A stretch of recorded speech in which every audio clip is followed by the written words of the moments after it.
Ave cohort. It is Saturday morning, which means that it is time to get your knee boards out, get the dash ones in hand. We're going to be doing a little bit of Pilum Teaches DCS. We're going to be focusing today on the F-4 Phantom II, and specifically we're going to be looking at cluster bombs as the primary weapon of choice here, but we'll get some other fun ones in there as well, because that's just generally kind of what we do. It is the thing. We do have a handful of other things that we're looking to make sure we take care of today. Which includes maybe dropping some high drag bombs, working on some different fusing settings and what some of those options will mean and do there for us, and then of course the setup and execution of getting a good proper attack in. So we're going to dive right back into that right now.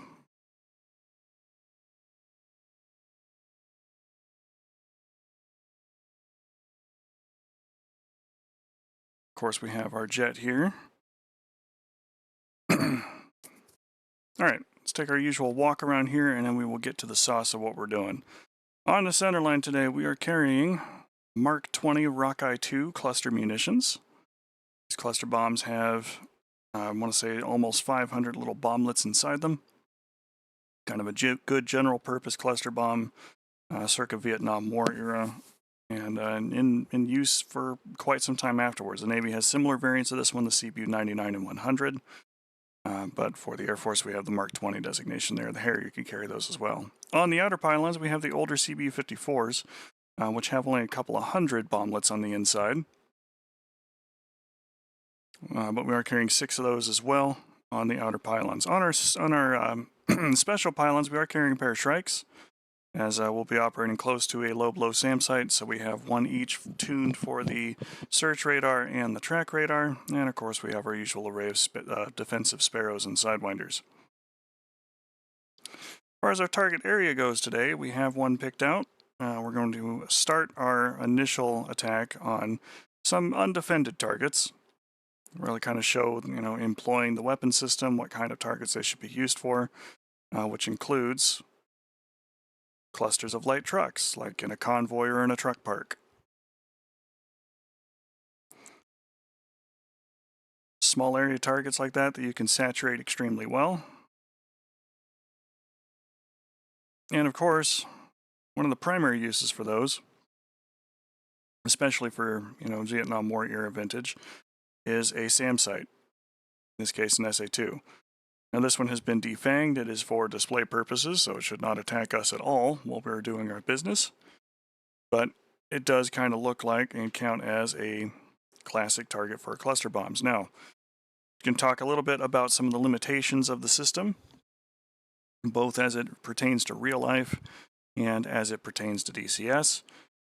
Cluster munitions, of course, tend to leave submunitions that are unexploded ordnance, which is, first and foremost a massive sort of safety problem. More modern systems tend to have some self-destructing hockey pucks and things like that that will self-detonate after a period of time if they have not detonated on their own. But for our purposes here in DCS land, none of that really matters. We're really mostly looking to just kind of drop and saturate a target. Now, all of these vehicle targets here, some of them are stand-ins for other things, but all of them have one thing in common. These are soft targets that are relatively unarmored. They're also targets that are dispersed in an area. The biggest advantage that you have for the cluster bombs when you do employ them correctly is that they will disperse over at the top of an area of a target, which really does lend itself extremely well to saturating an area. Now, the problems with DCS is that DCS tends to compute hit points both in terms of raw armor value and raw hit point totals, so it is nearly impossible to, defeat an armored system as you would be able to with these weapons, because even a single hockey puck hit from like a Rockeye 2 might be enough to completely disable or, render unusable for a period of time a tank or that needs some serious repairs. DCS, not so much. In DCS, the little submunitions have to directly hit on top of the target area. It does release the proper numbered submunitions that we'll see in the weapons armament table here in just a minute. But they have to hit directly on top of the target to be able to deal any kind of damage whatsoever. And sometimes the odds of that happening, even against soft targets like this, is kind of small. So the way that you can combat that using these kinds of weapon systems in DCS is, number one, perhaps think about using a standard bomb instead. And number two, if you are going to be dropping cluster bombs because it is what the mission requires, or some other similar bend,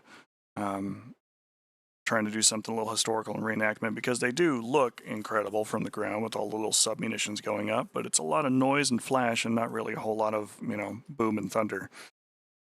So you have to try to drop several of them over the same area in the hopes that their overlapping fields will ripple through and actually kill a number of the targets that you're actually looking for.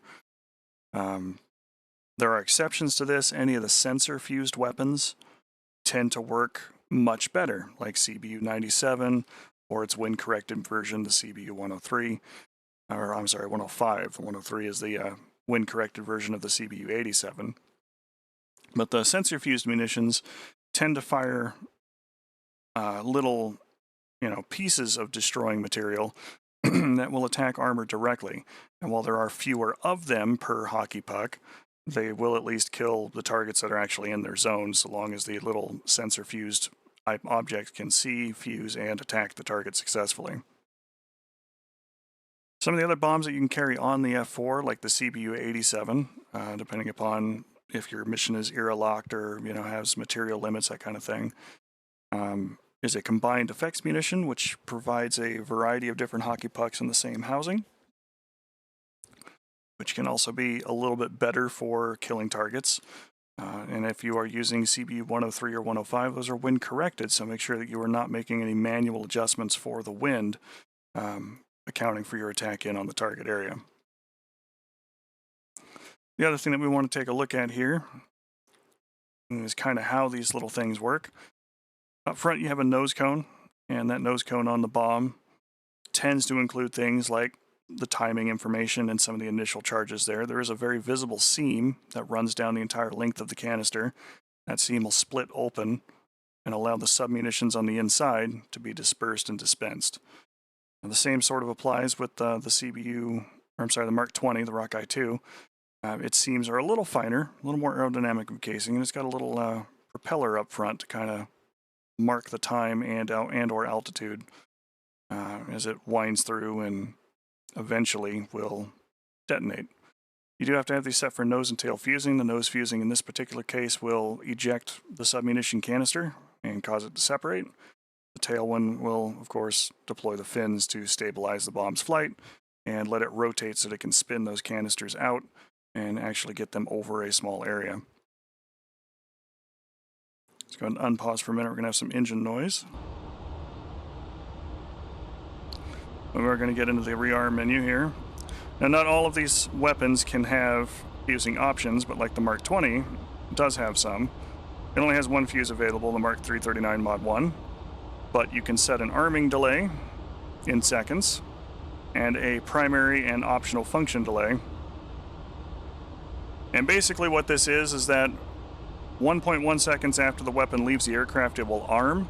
1.2 seconds after it is armed, it will use its primary function. 4 seconds afterwards, it will deploy the option, depending upon how you work your switches in the aircraft to get that bomb to fall. What that means is that you really do need to have a minimum altitude over the target area before letting that weapon go. Otherwise, you're going to have the whole canister hit the ground or disperse too low, in which case your clusters are entirely too tight and not really covering the kind of area that you're looking to hit, or they'll disperse too high and cover a much wider area at a much narrower density, which can be a problem for, actually killing the target that you're intending to get rid of. Some of the older weapons, like the CBU 52 rather, you can't change those fusing settings for. So it's really kind of just a modern conveyance for the bombs. In this particular case, we don't have access to the CBU 87s, as this mission is a little bit arms limited in terms of its year and time and era. But if you had the 87s, you could edit the fusing options through kicking that little tick, just like you can for a lot of other weapons, such as the Shrike. So we are already aligned. We're ready to rock and roll, so let's go ahead and start moving towards the runway here.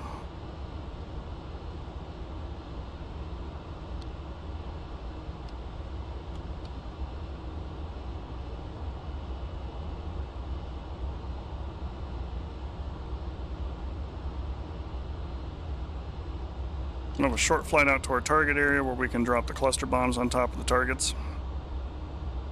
And we'll see how those fare.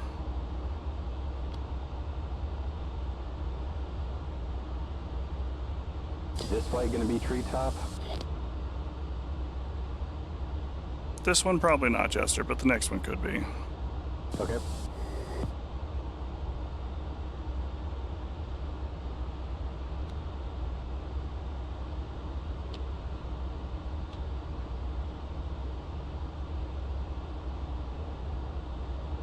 Not really looking to encounter any air threats out here today, but we will carry on as if that is a potential threat.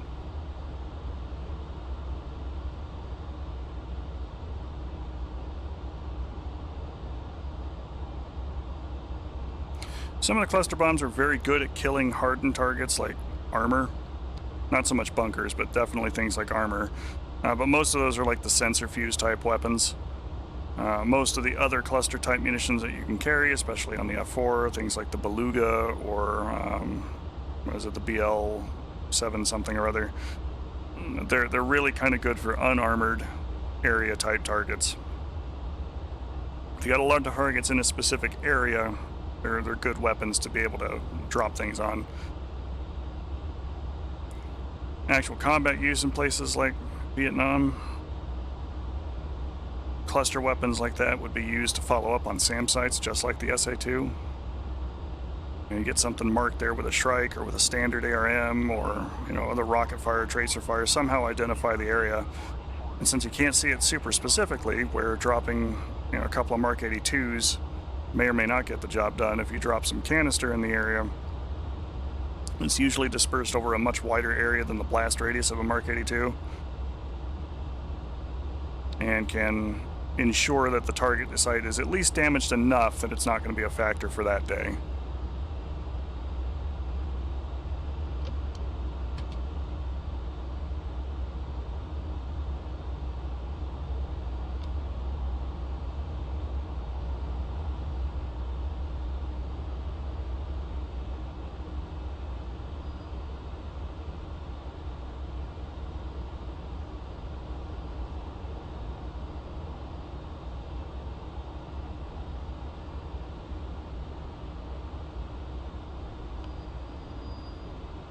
Yeah, let's run them up.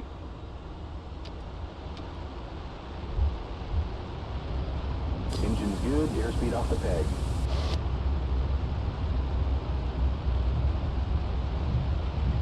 $80 knots. 100 knots. 50, got the nose trying to come up. Nose wheels up. And we're flying away. Gears moving. Flaps up. Gear up. Okay, nails. 2 o'clock, 3 o'clock.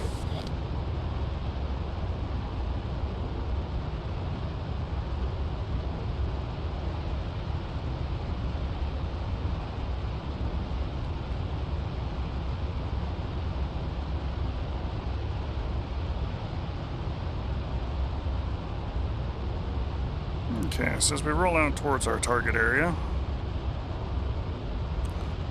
and adjust our trim here for a little bit of a gentle climb as we reduce power.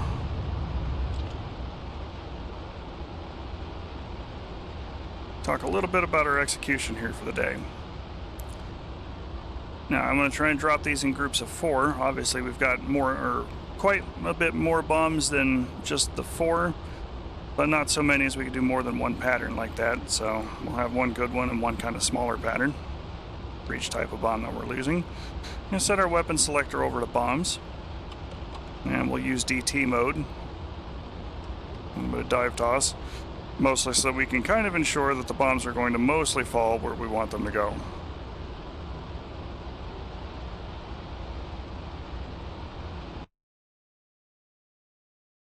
We will capture the target area with the radar. It's coming out here to look at it again. Capture target area with the radar, dive down towards it, and try and let those bombs go somewhere between about 6,000 and 5,000 feet.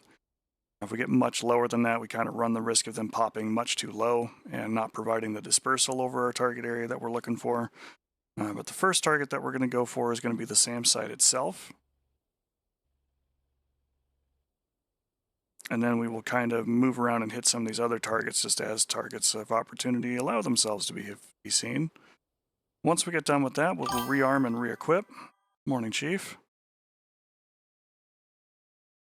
And then we will come up here to a live fire type area.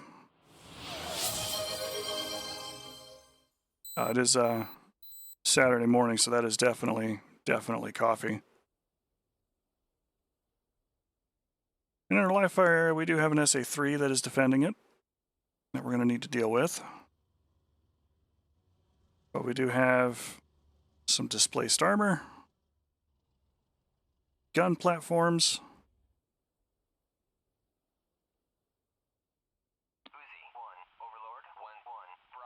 AAA. A lot of targets that are not as ideal for cluster bombs.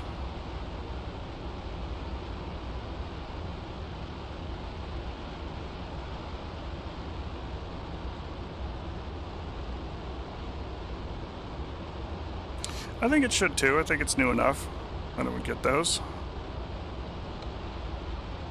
We'll have to see when we actually get the DMOS bird.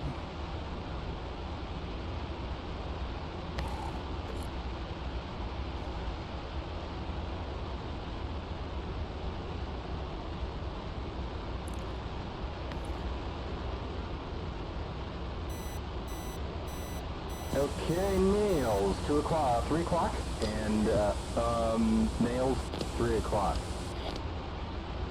Alright, Master Arm is on. Still kind of cruising out towards our area.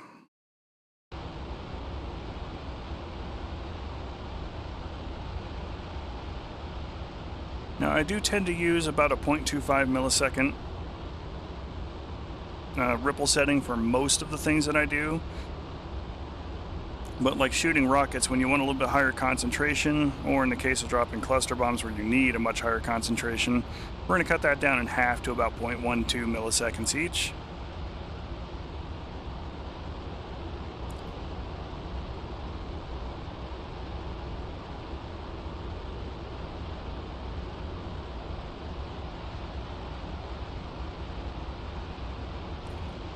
Other ways that you can employ these bombs are to go through the bombing table and use direct mode, so that way you can kind of really dial in a fast attack plan. Like, I'm going to jump up here, turn around, and just drop these more or less straight down the throat of these things. Well, if you're flying in all the right parameters and everything for it, you can use direct mode to just really kind of put the pip where you need it to go, and then just let them have it. In this case, we're going to be using the DT, which is the radar-assisted bombing mode for dive toss, which will allow the radar to provide ranging information to the system and allow for a little bit better accuracy with an additional step or two of getting those things set up and ready to go.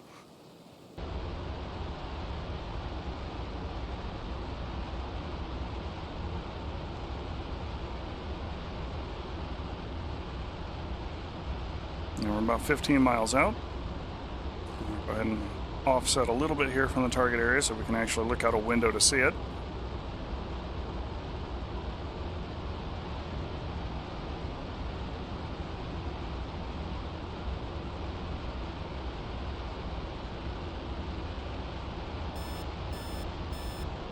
Mud on our nose, 12 o'clock. SA-3. And that's it there. I'm going to attack the large SAM site kind of right in the middle area.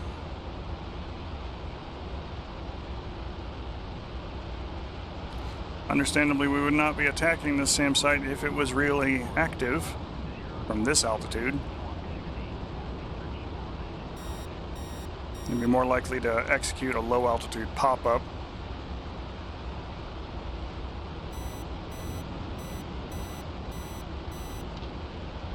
In order to ensure that we were not seen by the system until it was much too late.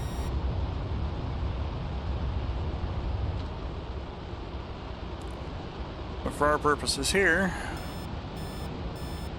and demonstrating both how we should be kind of checking these things and what targets we should be aiming at, and how badly DCS models these kinds of things.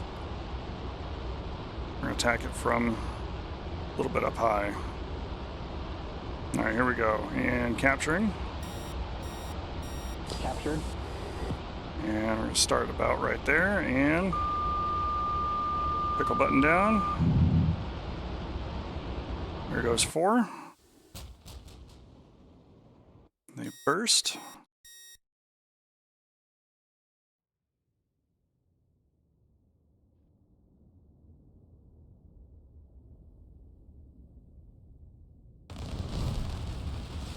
And they ended up a little short. They ended up short because the drag coefficient is a little different for those bombs than it is for others.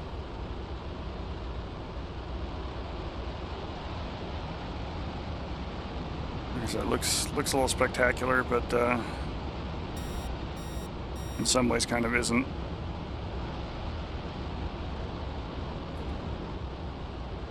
Go ahead and tell Jester that we were using the right bomb.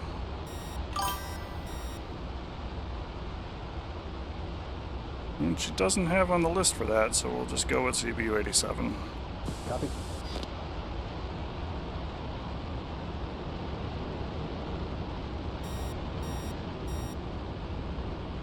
Right, now I do have 2 more bombs left on board.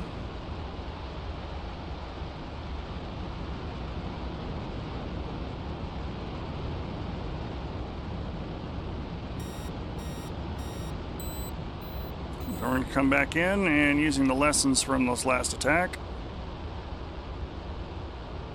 aim a little bit beyond the point. And captured.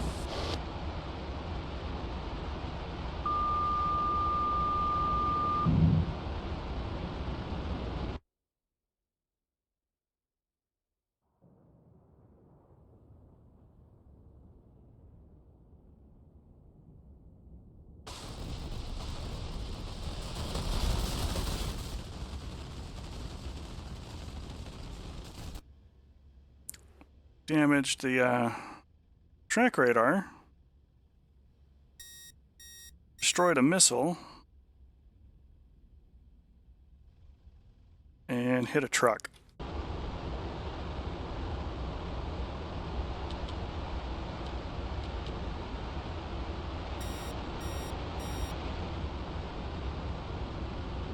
Reduce our ripple quantity down to 3, so we get two equal impulses on this one.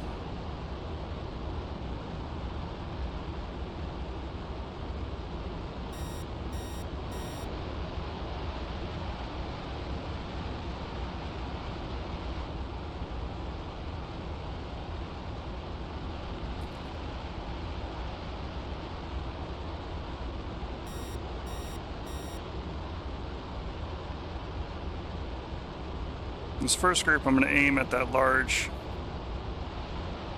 truck column. Nice little diamond shape there, and we'll see if we can't get it to run into the SAM site.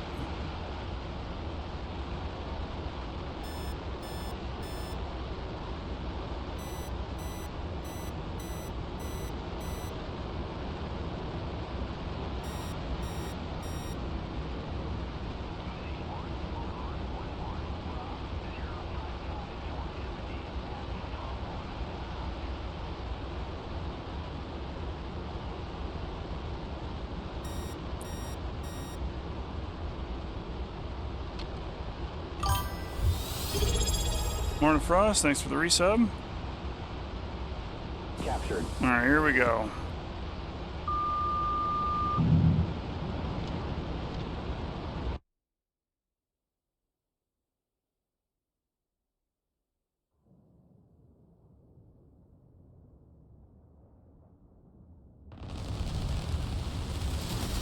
A little better, but we still only destroyed 2 vehicles out of the whole column.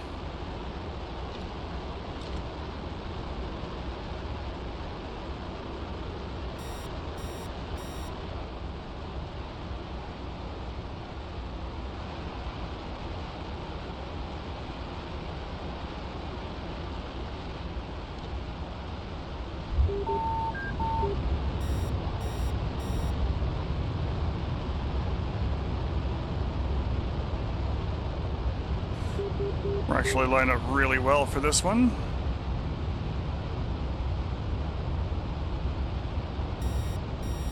So we're just going to ram this one straight down that truck group's throat. I'm a little bit beyond it here. Okay, captured.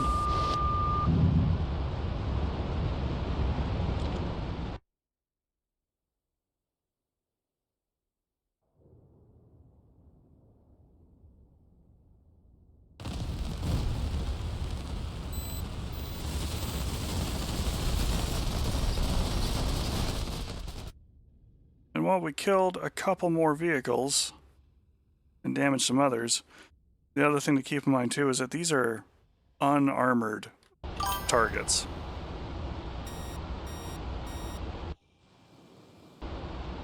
These are targets that have nothing on them.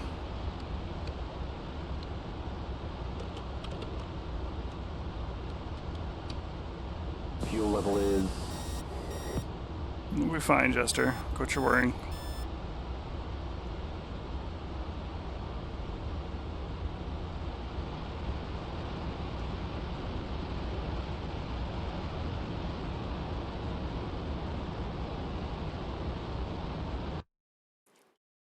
Before we get super crazy, let's go ahead and get in here and drop another mark.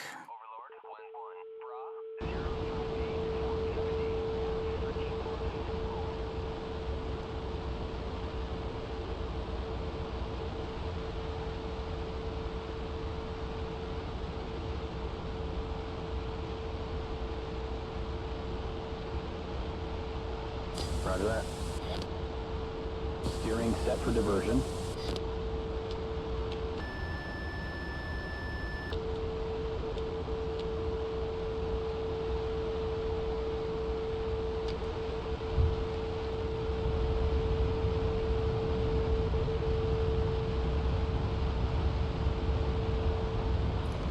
Use the mountain to our advantage here.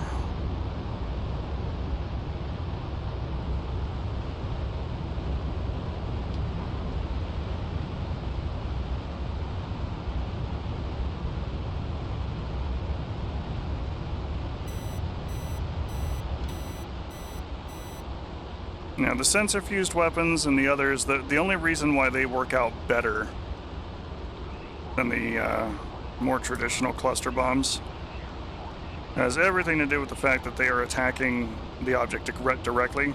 So they are absolutely throwing a hockey puck at the target. Because DCS does not model things like individual component loss for armor. All of their ground vehicles are very simply modeled with just hit points and armor.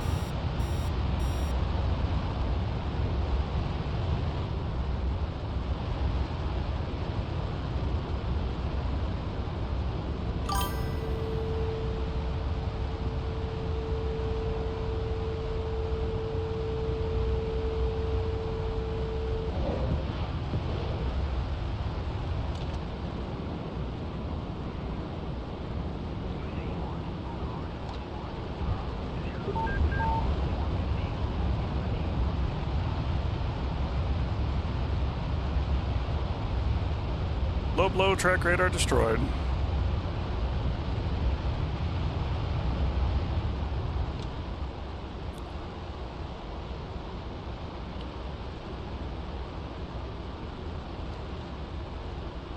Alright, since we're out of our current arrangement of bombs and whatnot, let's go ahead and group back to Creech. And load up on more bombs.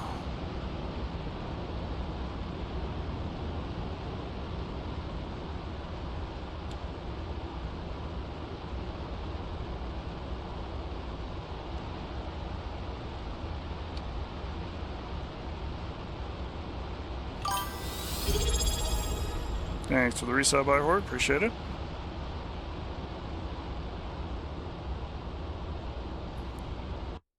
We got a minute, we're cruising back. Now, our cluster bomb's a little bit of a disappointment. kind of universally with DCS, and really the only way to kind of fix a lot of that is to either change how they handle ground vehicle hit points and such, or give each of the little cluster submunitions a small blast area of effect so that they can actually feel like they're doing their job.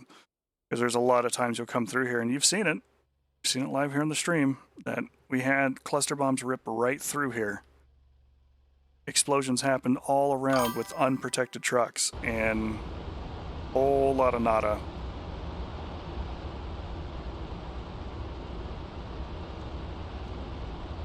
In almost all circumstances in DCS, it is better to just throw additional bombs at the target than to ever employ cluster munitions on top of targets that cluster munitions were designed to kill.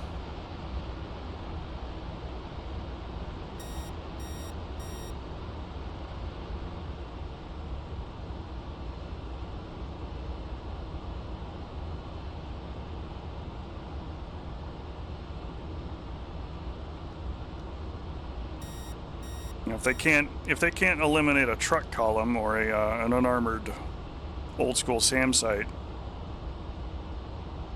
in one pass, like that's a little bit damning. If I'm better off shooting rockets at the target than dropping cluster bombs, that's telling in its own way.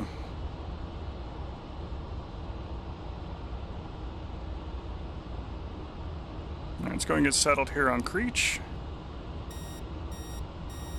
We'll get rearmed and we'll be on our way.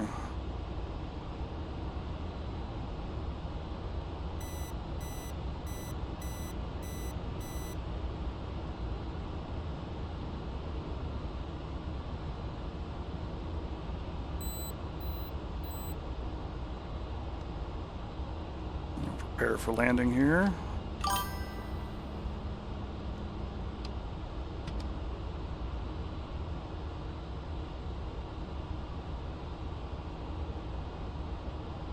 And the MiG-21's weird UFO flight model is actually a little more inherent to their overall AI flight model. So if they fix that, it would make everything a lot more realistic, I think. Mostly, you know, just make the damn AI aircraft use the same values as the player aircraft. You know, there's only so much engine power, there's only so much fuel, there's only so much... You know, so many G's the airframe can take. You model all that for the players, but the AI tends to just ignore it.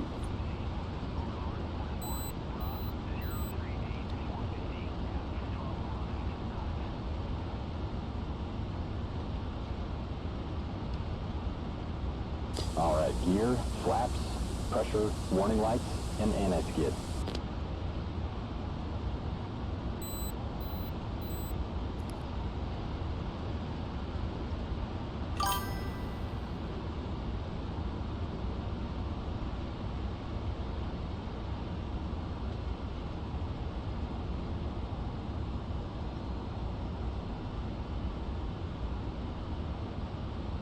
I think the other one that I'd like to see on the list is the AI being receptive to weather conditions.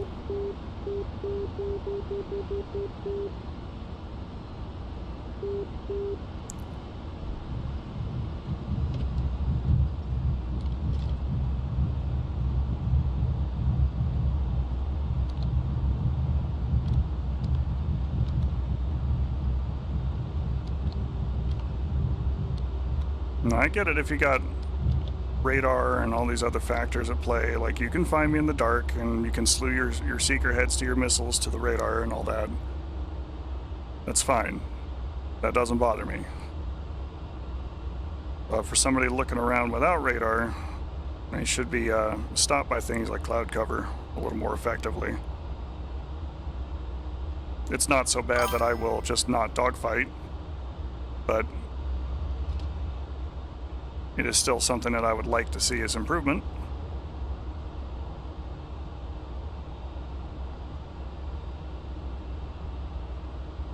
God knows I've got enough gun kills and things in the complete pea soup fog nonsense, so it is very possible to make that work.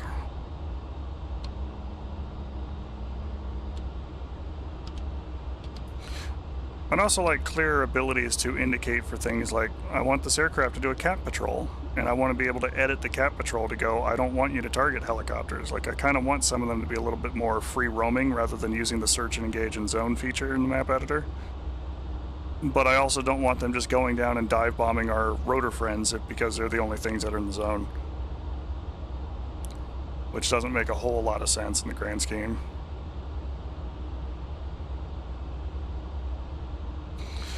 But yeah, other things would be like making the MiG-21's AI pilots actually have to deal with ground clutter in their radar. Yeah, a lot of little edits would be nice.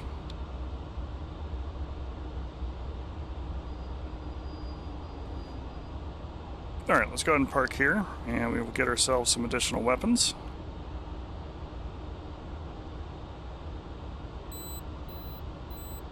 And with the SAM system guarding that place dead, and go ahead and we'll bring up some Maverick Bs.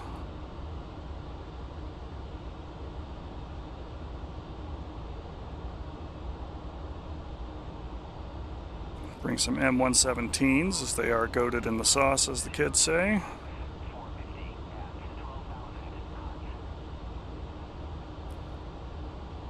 And just for giggles, we'll bring up some BL-755s, so you can see how bad this model is. Request rearming. Copy.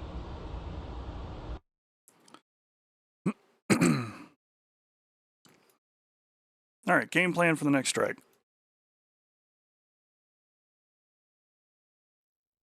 I'm not going to worry so much about this undefended point anymore, because it has served its teaching purposes there quite admirably at the start. We're going to come over here and attack Yucca Pass. I'm going to try and use Mavericks on the Shilka battery. Sparka battery I may just try and take out with bombs, but the Shilkas definitely are going to get the old Maverick there. I'm going to drop the HE cluster bombs here on this row of tanks, and we'll see how they fare. And we'll employ bombs against all of the other targets of opportunity that we can find out here. But we have definitely killed the SA-3 with a Shrike. That low blow is very dead.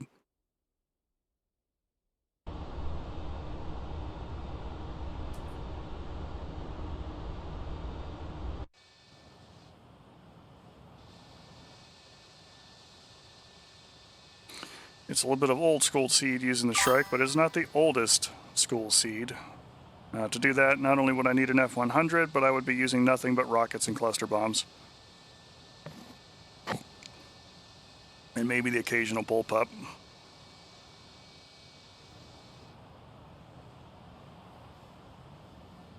Going full DACA, the 20 mil cannons would be appropriate there too.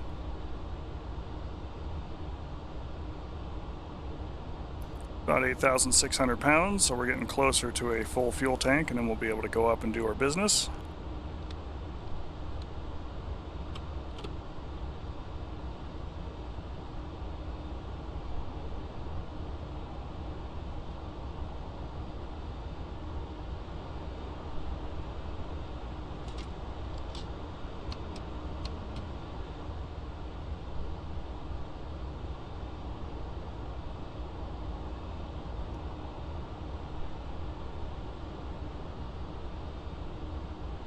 Just reset our trim and everything to proper takeoff configs.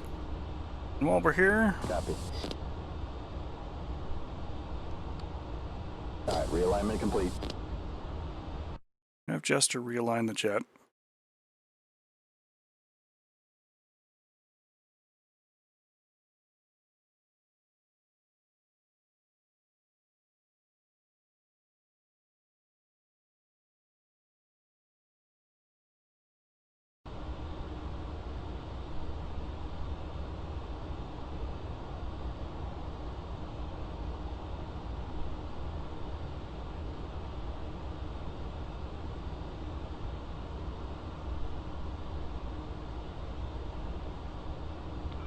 Okay.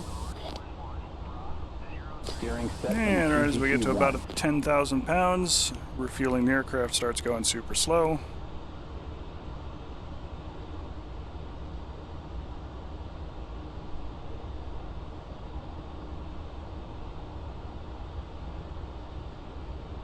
Very pleased with the F-4 changes here this last patch.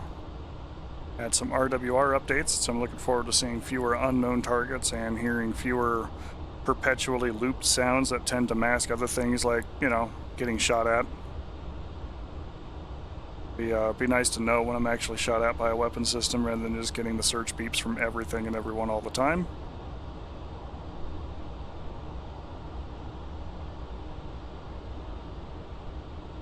Some of the bulbs can burn out now, which is kind of nice. The F-4 really does feel like one of the most living aircrafts in DCS. And it can actually kind of wear down in the midst of flying as you bring it around and do your things.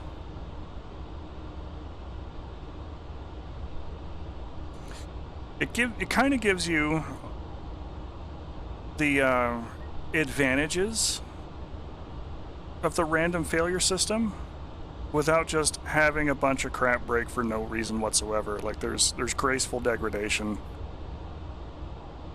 which is fun to have to contend with on long flights.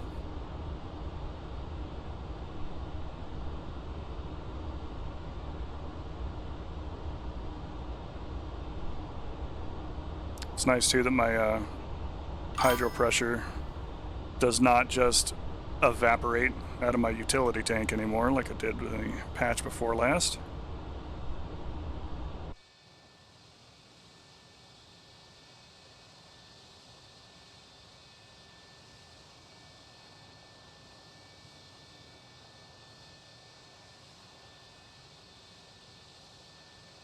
I do know my boldface because I also have donut.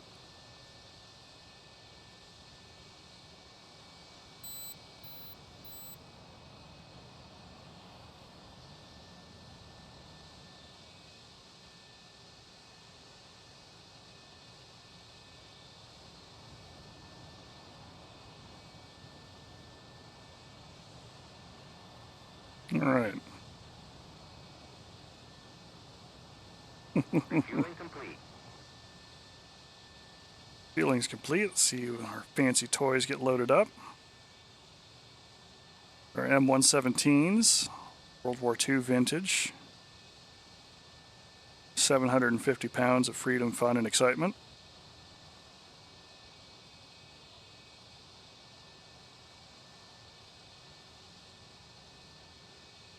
AGM-65B Maverick missiles with their 4X fixed seeker head. Rearming complete. Oh, look at those textures. EDS does such great weapon modeling. It's incredible. You can see all 5 pixels.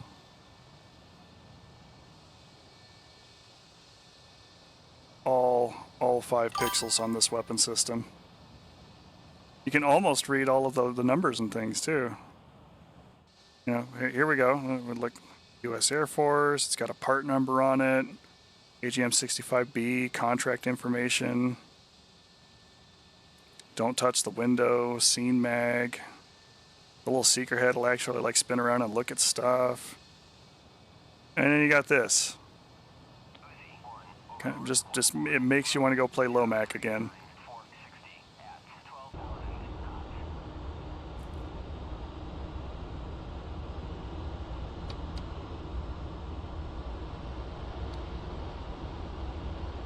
All right, let's get back to it. I do kind of want to employ the Mavericks first, so I am going to go ahead and warm them up. So we got a 3-minute cycle time on those before they're ready to fight.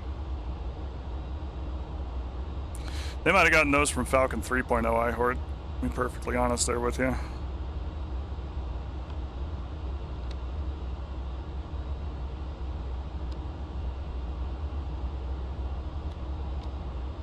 Because Falcon 1.0, they would just be, you know, 4 triangles in green, all kind of stapled together.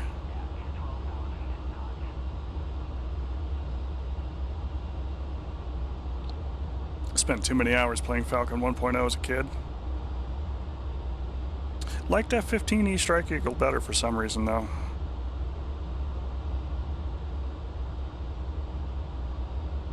Falcon 1.0 is a more complete sim, but, you know, Strike Eagle, I guess.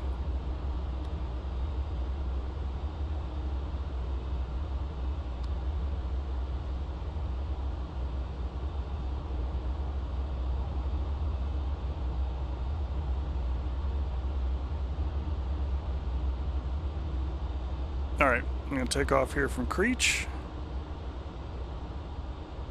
Assuming we don't get lost on the way to the end of the runway.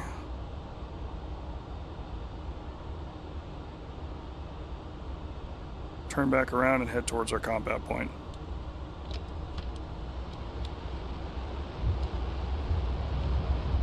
Engine's good. Airspeed's coming alive. 80 knots. There's 100. Runway's coming up a little quick there, F-4. Let's go. J-79's are best. Nails, 8 o'clock.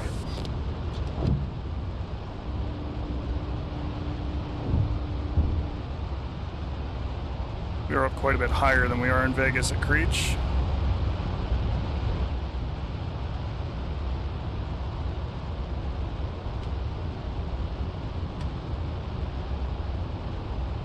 And dial in our mill setting here for the Mavericks. 45 units will get us home. 45 mils, rather.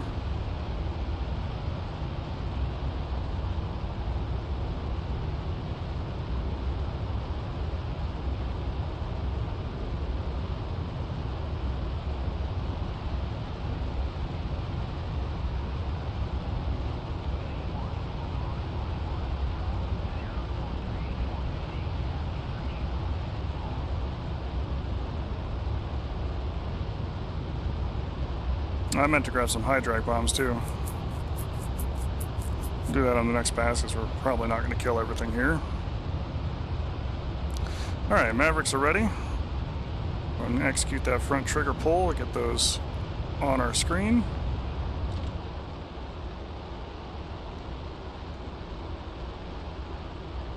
Adjust the brightness a little bit.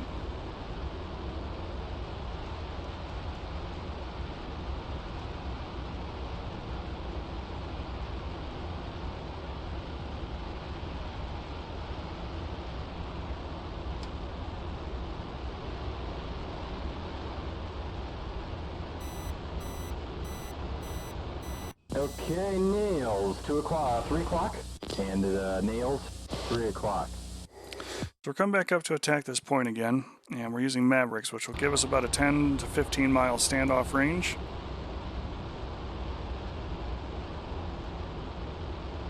You can use these best from about a medium altitude, but the missile itself is a little slow. So as we come up to the target area, if it were still something that was defended by the SA-3, we more or less equal the range with the Maverick versus an SA-3, you know, depending upon how quickly it latches onto us.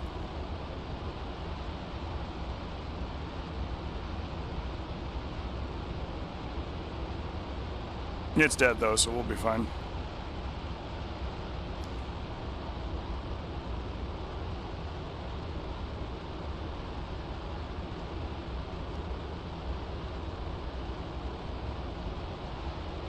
Maverick is a much slower weapon than the SA-3 though, so if you are trying to use it to target one of those sites that you can see and clearly identify, and the Maverick happens to be the system that's up and ready to rock, know that if you shoot the missile at the same time he shoots at you, the missile that he fired at you will get to you before your missile gets to him.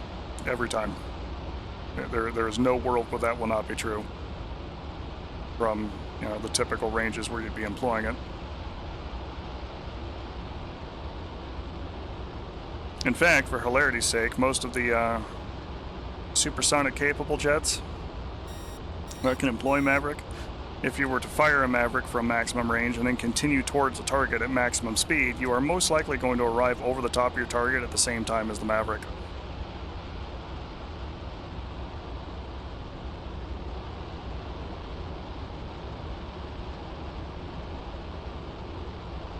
trying to get this cloud out of the way here.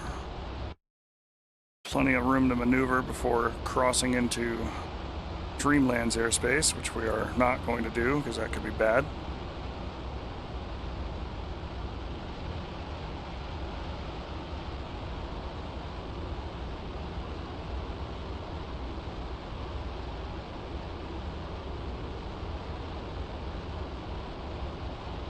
Starting to see parts of our target area.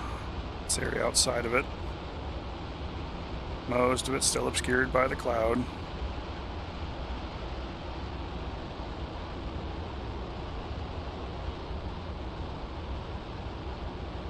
Oh no, it's not either.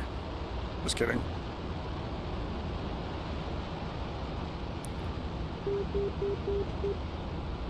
All right.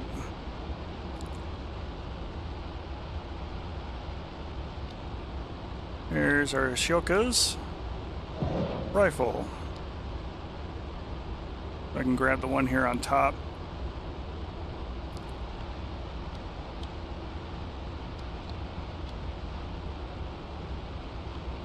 Good enough. Rifle.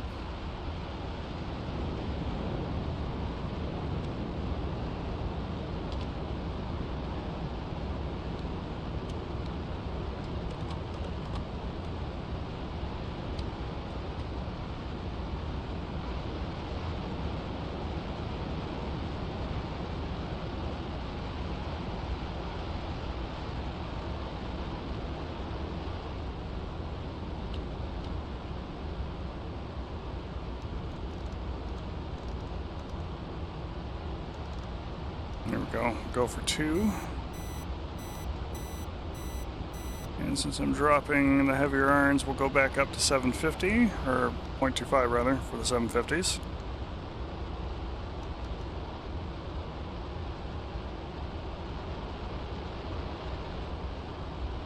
We're in DT mode.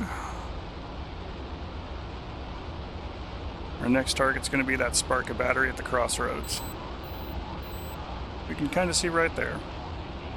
Crossroads come together, a little gray box on top, tan box on bottom.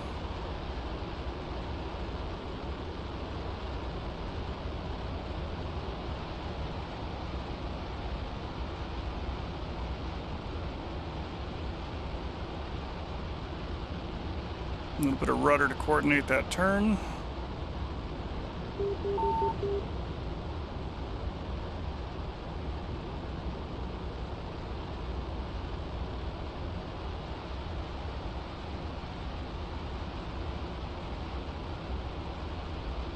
Okay, captured.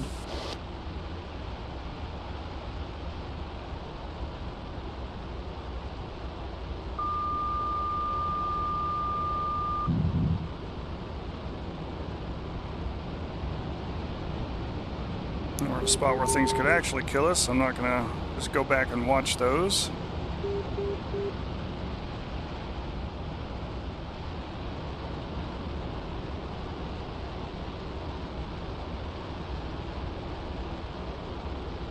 Looks like we damaged one group and hit things beyond it with the second bomb in the pattern.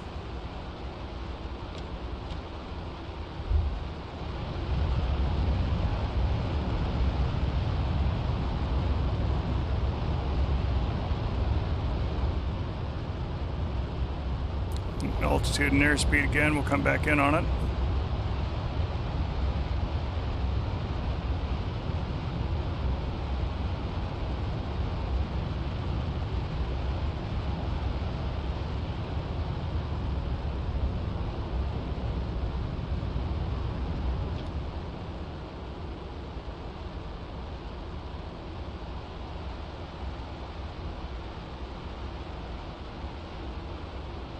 Captured.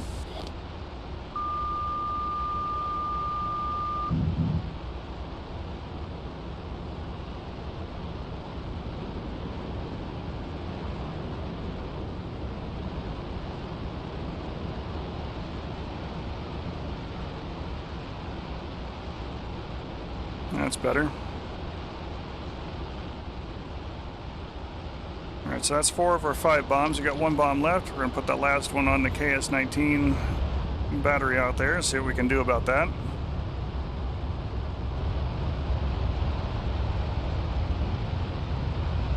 Broadly speaking, the execution here on that one is I want to make sure that I get in, drop my bombs, and assessing the threat environment with, you know, here we got a lot of very heavy but very slow gun-capable platforms that are down there. We've already eliminated most of the high-threat stuff that could shoot at us.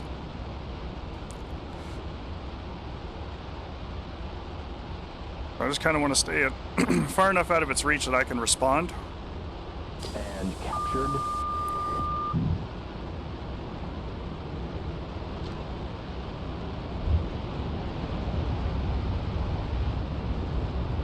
That's a good hit.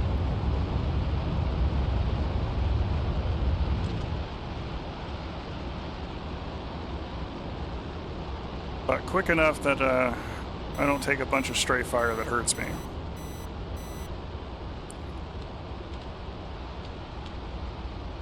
With that though, that is pretty much all of the high threat bad things. Let's go sprinkle some disappointment on those T-55s.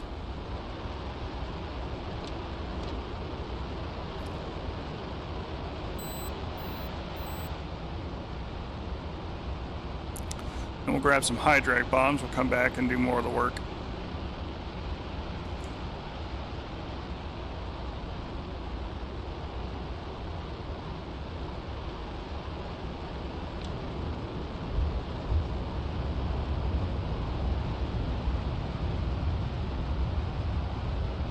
And those T-55s are largely speaking on that forward gray platform that's got the smoke on it.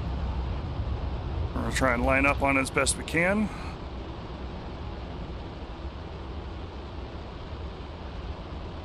Captured.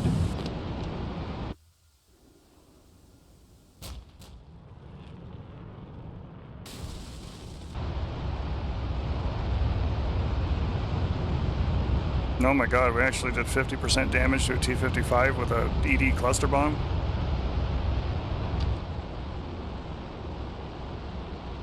Of course, we were at very low altitude, so he probably hit like all of the hockey pucks on that.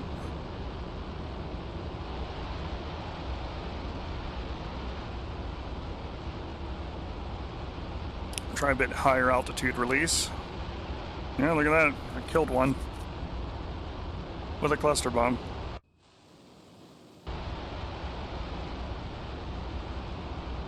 Now look, I'm not proud. If these particular cluster munitions actually work and get the job done, if they look janky as all hell, I'll drop these pixelated bastards on whatever else is down there.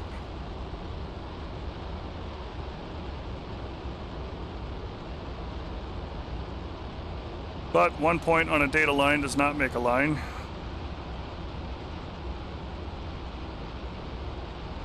So let's see what we can do about the rest of them.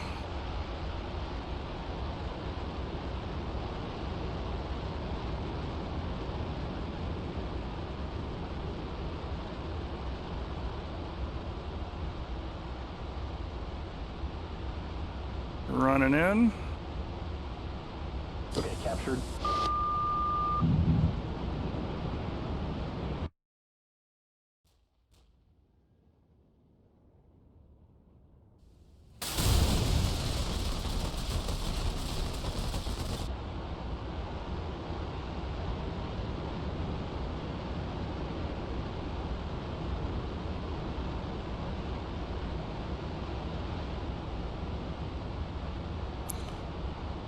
Now we're going to have to fly outbound for a minute as we start returning towards Creech. Because we need more explodey boomies. But I will come out here and take a look at the end result on that.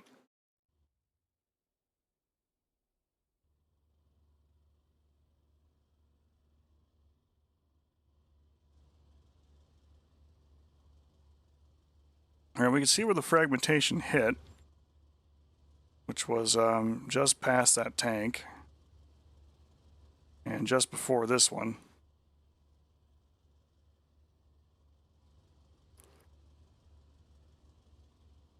These very shallow tosses, yeah, they more or less ate all of it. Yeah, you see where all of the little spatter on that one went. Okay. I think those larger craters came from our 750s that we threw at the Sparkas there. Overlord 1-1, Bra 058 450 at 12,000 knots. But we did kill at least one piece of armor with the cluster bombs, so that's, you know, more than what we usually see. No damage to this one though, despite being that close to the little spatter pattern. And same with that one. Shokas though, all very dead. Couple pieces of armor there. Missiles on the SA-3 side are largely useless without their radar. Couple little things here and there.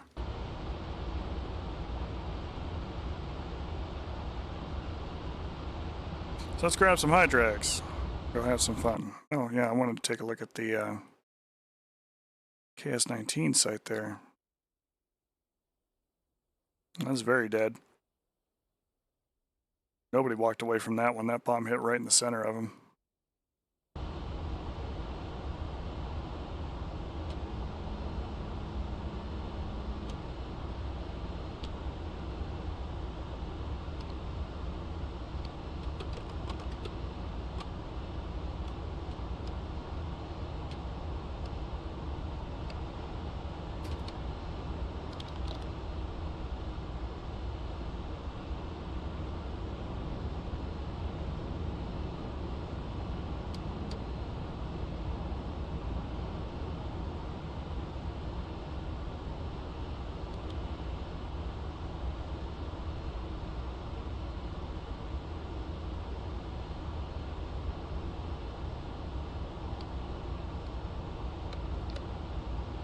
Okay, back to normal scan.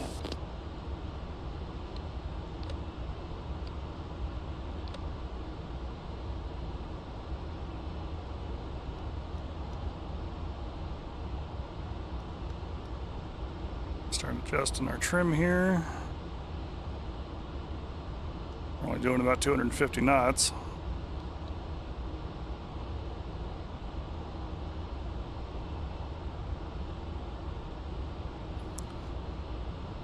Alright, so while we're coming down here to get set up with high drag bombs and things like that, a little Cold War Germany update for folks as I maintain a map that I've called State Scarlet in honor of the ARMA 3 Global Mobilization Campaign.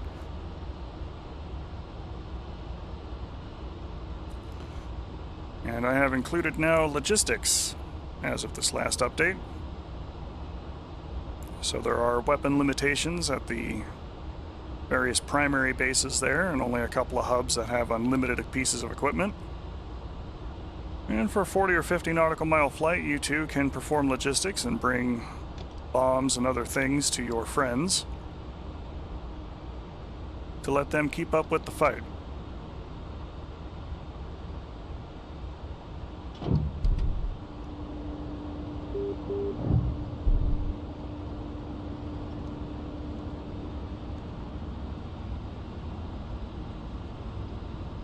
There are capturable objective areas on that map that are needed. The overall map is declared victorious when the Blue 4 holds all three of the capturable zones,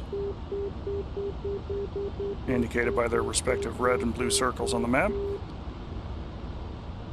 and have driven the East Germans and Soviets out of East Berlin.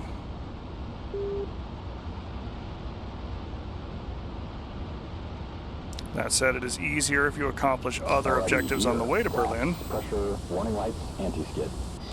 as you have fewer opportunities for counterattacks and can really stop Soviet and East German armor in its tracks if they don't have the oil and other resources with which to prosecute the fight.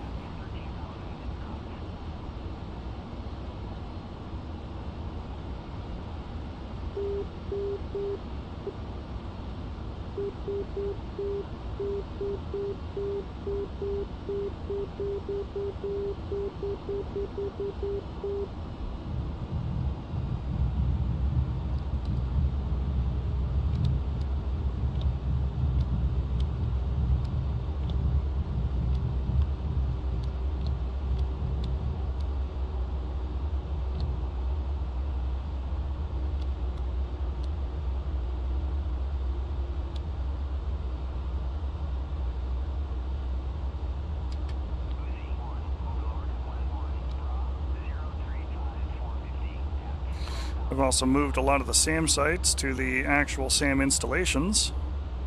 That many of them were located nearby, but, you know, not being able to look in super fine detail on the map and mission editor without really taking a fine-tooth comb to it. A little harder to find a lot of those installations, but with the last update, those are now more cleanly marked. So now they're actually holding SAM sites in them. Not all of them, because that'd be kind of nuts for what we're doing, but a lot of them do. I got some cleanup script implementation running for that one now too, so it should eliminate units that are no longer combat effective over time.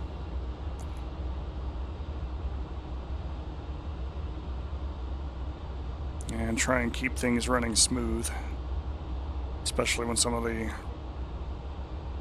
larger groups, like the different armored attack groups and things, if they are left alone to spawn, it can cause problems.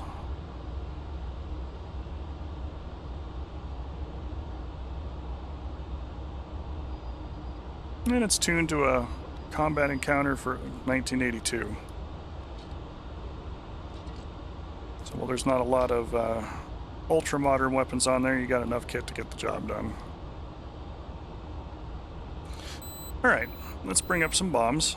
We're going to bring some air balloons on the center line. Going to bring some traditional snake eyes on the special pylons.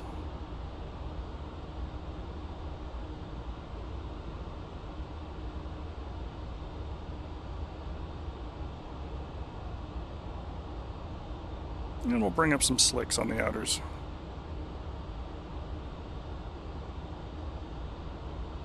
Request refueling. Request rearming. Copy. Overlord 1-1. Bra 043-450 at 13,000. Hold.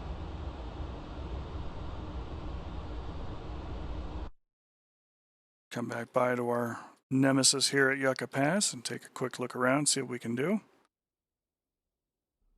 And a couple of MTLBs.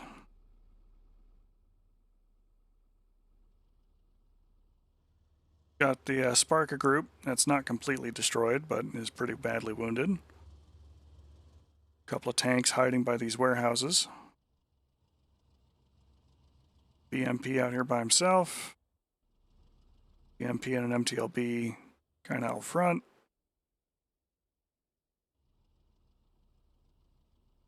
BMP and an MTLB behind that warehouse. Of course, the two launchers there for the SAM site.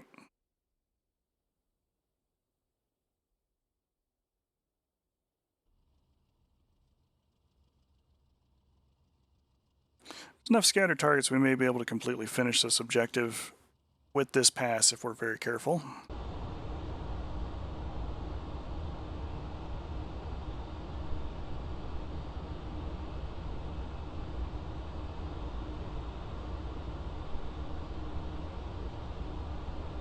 And I forgot something critical there for our bombs. I will do another rearm to reset, but big part's getting gas right now. So while we're getting refueled and getting rearmed, and everybody's pulling the appropriate pins off the various pieces of equipment as they put them on our jet, talk a little bit about high drag bombs. High drags come in a few different varieties, especially if you're flying something like the Hornet. I think you actually get access to the parachute version of the Mark 82, which is probably the highest dragged bomb of the Mark 82 family. Next in line after that, or tied for it, because it really kind of depends on a handful of little factors there, is the Mark 82 Air, which employs a balloon that inflates with airspeed. As you come, cruising down towards the target area,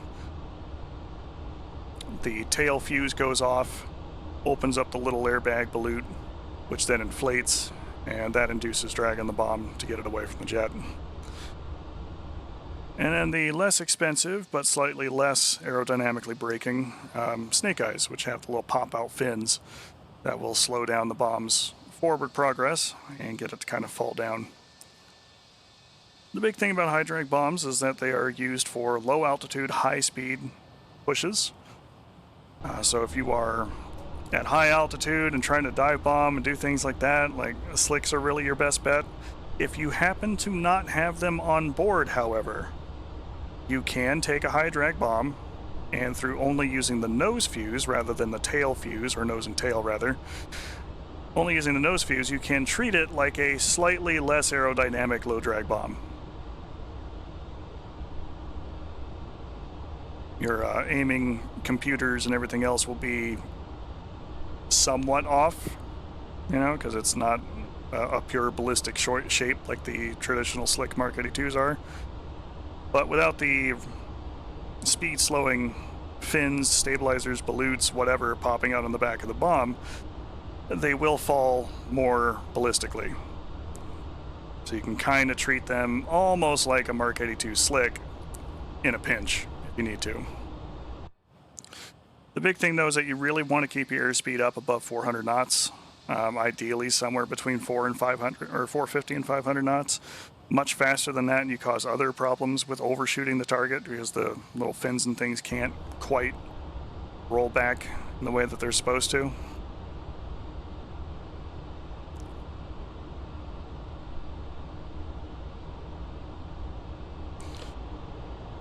And the big thing with high drag bombs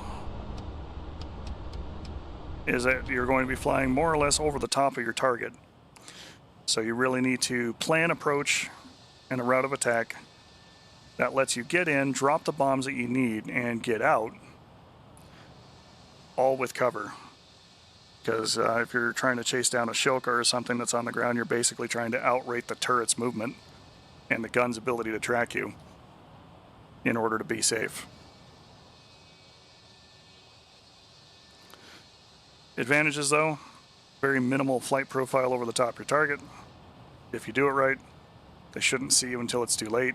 Bombs come off the jet, you're rolling through it, you know, Mach snot, getting away from the target while they were getting blown to pieces.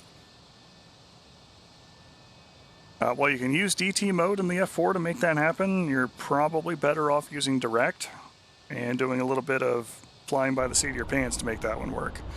I tend to use about an 80 mil depression for my bombs, which puts the pipper about there. And as the target flies through the pipper, I will let go 5 or 6, depending upon what I'm doing. Usually somewhere between 2 and 4. We're going to be trying to drop pairs with the number of targets we got up here today, in the hopes that at least one bomb gets close to the target area, because all we're doing is getting in and getting out.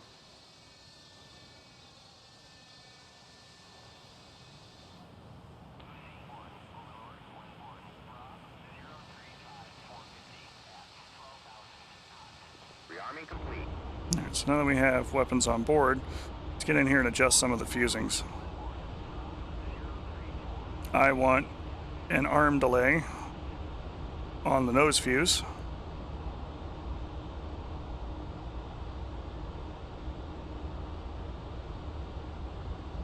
I want the bag to deploy right away, but I don't want the bomb necessarily to blow up as soon as it touches the ground.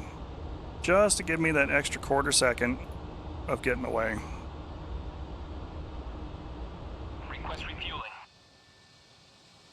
Request rearming. Copy. Taking another walk around on the jet, you can see the very ballistic Mark 82 slicks. Refueling complete. The center line, you can see the little balloons.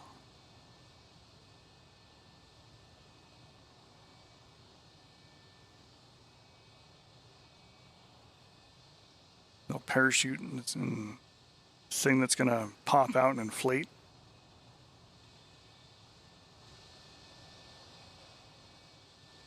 And then there's the fins on the snake eye. Going to spring outward and slow the descent rate of the bomb. Rearming complete.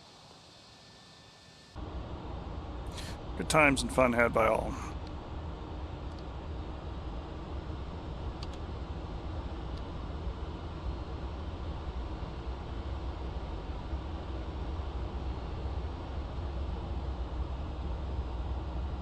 While you do want to be very low, I've set my radar altimeter to 500 feet, which is probably just about as low as I want to get, without also being caught in my own blast radius. Alright, so we're going to drop pairs, we're going to do 0.25 milliseconds. Dropping bombs, we're going to be in direct. I'm going to start with the snake eyes.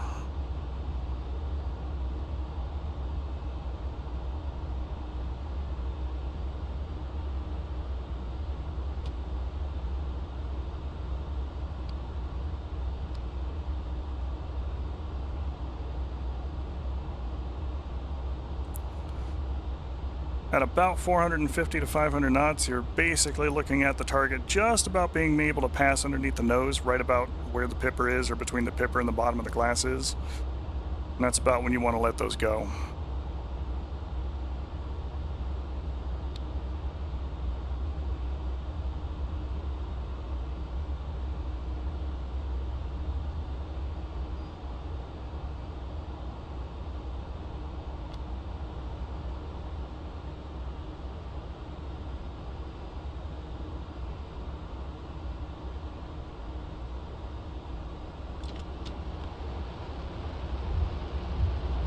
Engine's good. Airspeed's coming alive. They're both a little heavier and a little more draggy. Use the full aft stick method for takeoff this time. There's 100 knots.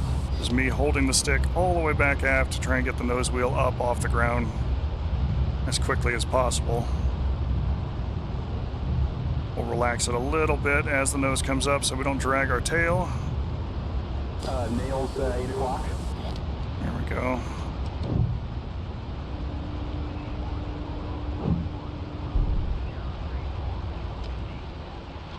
Thank you, Periscope Films training videos about the F-4E and spin recovery nonsense. Which they call it spin recovery, but they really talk about like AOA and different takeoff and landing configurations and things like that. It's a really, really good video for like actual F-4 flying back in the 70s. Heads up, nails 12 o'clock. And nails 1 o'clock.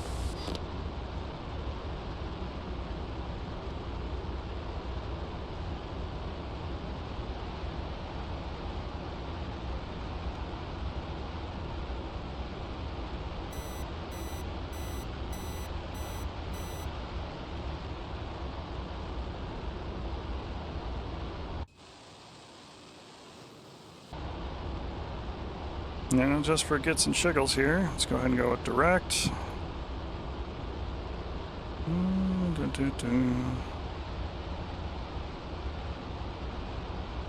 Mark 32 Snake Eye. 450 knots. It's a good question. What is the MSL here?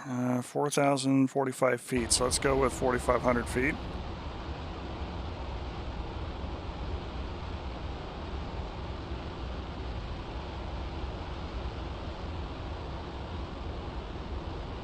It says 216 mils.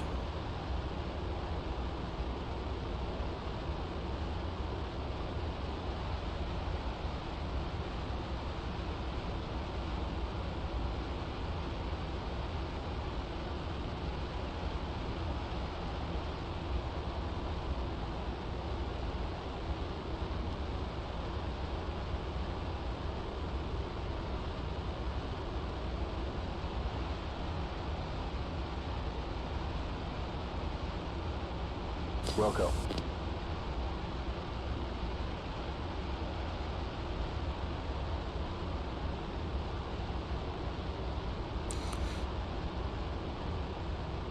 I'm trying to fly it the way they want me to there. Let's do 130 mils and see what that looks like. And that's right about where I was saying that it should be, somewhere between where the pipper was at 80 mils and the bottom of the hot glass.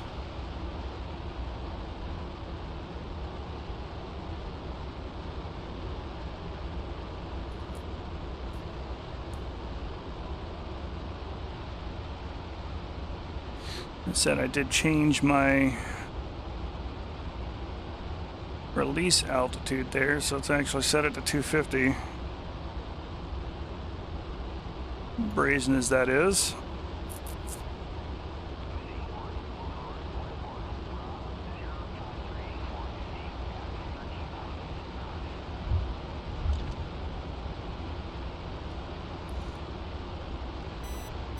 And it's much easier from the Wizzo seat to see your true airspeed, because for us, unfortunately, it is trapped up there in the corner, and in normal head position, it's almost completely obscured by my air-to-air gut panel arm indicator.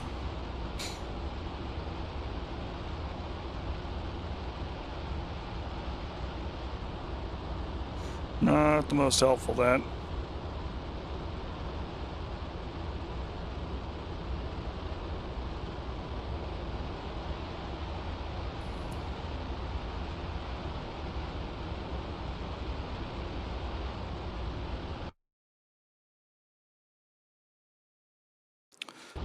Try and make our first attack over the Sparka battery.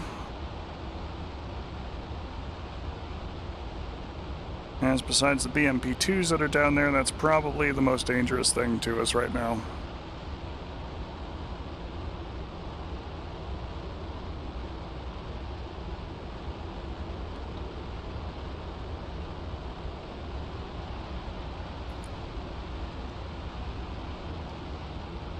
For this one, it's important that we are flying more or less where we need to be for what we told Jester, otherwise that pipper's not going to be accurate. 450 knots indicated is just about 500 knots true. It's going to be the benchmark that I use.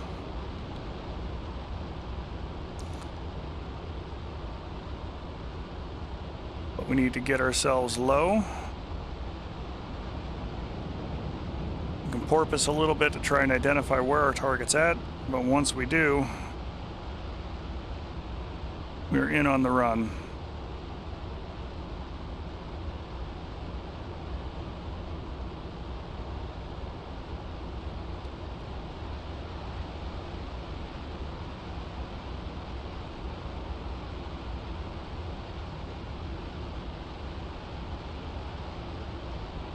Here we go. And pickle. I'm going to pause here. Watch these guys. Look at that fin. Look at that good, beautiful fin deployment.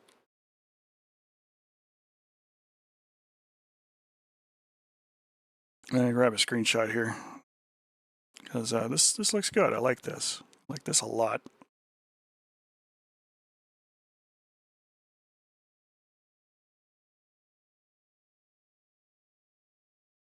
And here we go.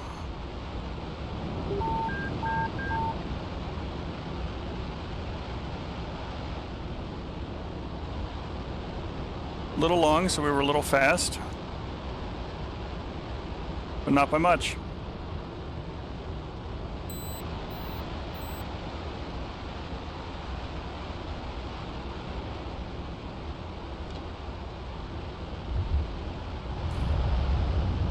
Big thing with snake eye passes, you really don't want to turn back around to try and re-attack while you're still super close to wherever it is you're trying to kill.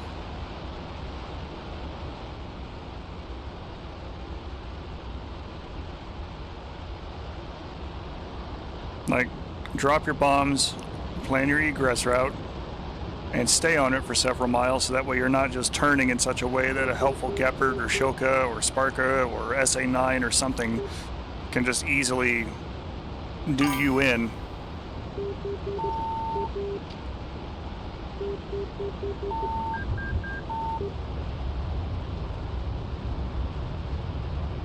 Hey, welcome back. Doing all right?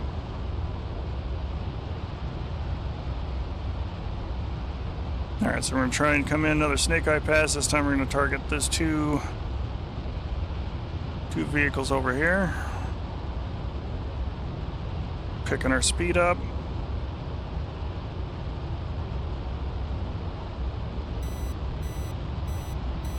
And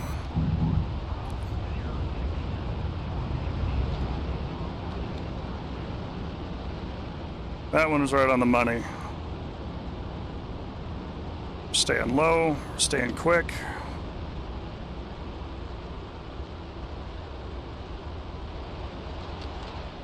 And getting out of here. Alright, so let's go ahead and get back into our bombing computer, because we're actually going to change from the snake eyes to the airs, which uses a different ballistic coefficient. Not a whole lot different Roger that. than the snake eyes. No, we are back in the Phantom. Done some cluster bomb work. Now we're doing some high drag work.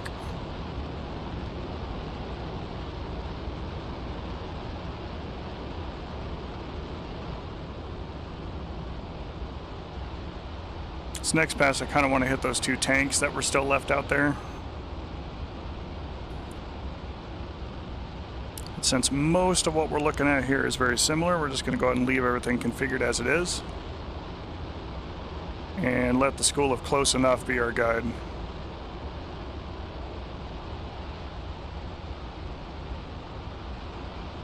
That said, knowing that our pieces of armor are tucked away in that kind of center gray patch there, on the far left of that gray patch, kind of want to come down the valley in between those 2 little hills to put bombs on both of those and make my egress.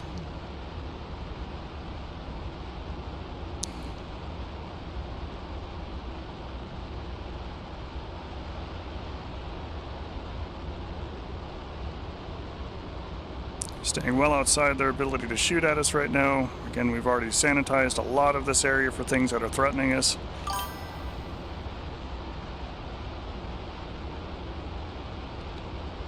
But, yeah, actually bring up a good point there. Let's go ahead and take a look at that one about why we chose that.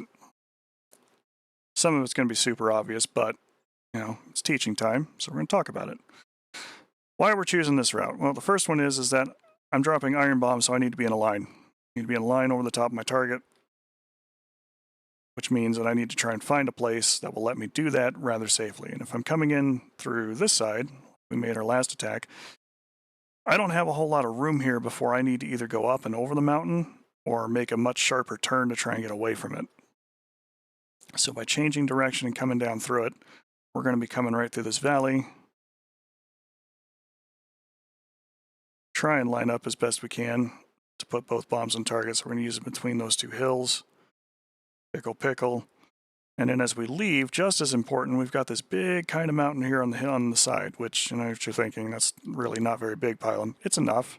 A shovel full of sand is more than enough. If it's good enough to stop a U-boat from hitting the bottom of Gibraltar, it's good enough for us. DOS boot reference there for folks who are playing at home. So we'll come in, we'll drop our bombs over the target. And for our egress route, we're going to try and use this mountain as much as we can. Not that we are subject to any threats right now, but if we were, that would minimize anybody who's back here, their ability to look at us and shoot at us before we put this giant mound of dirt between where we are and where they are, so we can't get hurt. Get back in here and get situated, and we'll unpause.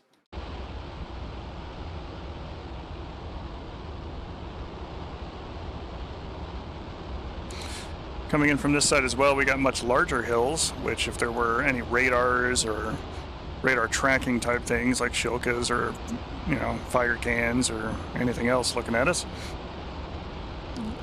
they can't look through the hill. If there's an SA-13 down there, it can't look through the hill. Sometimes your single best piece of armor is a lot of granite.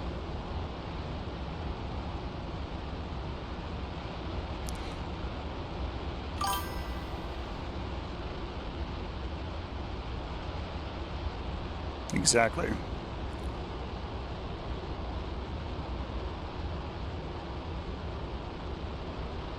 All right, so I'm going to pop up just a little bit, because we should be just about where we want to be. There's our target area. So now we need to get down and we need to get a little quick. Pick up the knots we spent.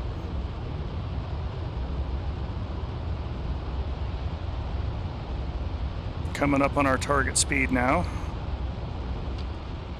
Managing the throttle. Coming in and coming in hot. And pickle.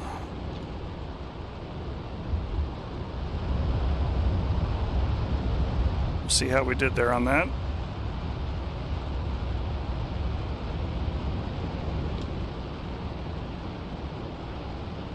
Through the power of pausing, we too can just go back and take a peek. CMTLBs, it's not what we're looking at. All right, so our bombs hit a little bit far. Probably because we were a little higher than we were meant to be, but the spacing was good.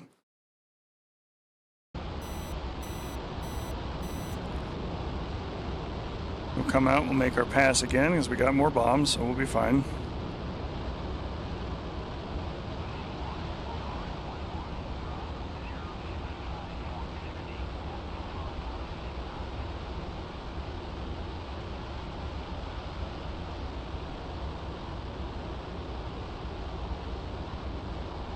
Their tankers worth their salt. They'd be hauling ass out of here as quick as they could, or finding better overhead cover.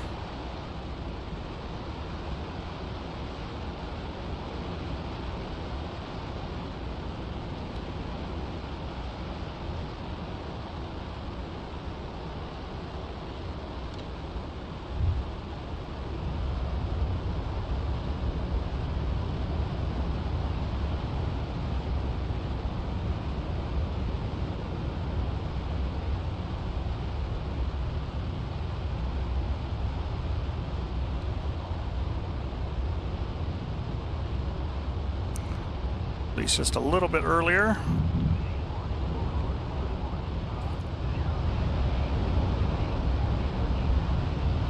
That's better.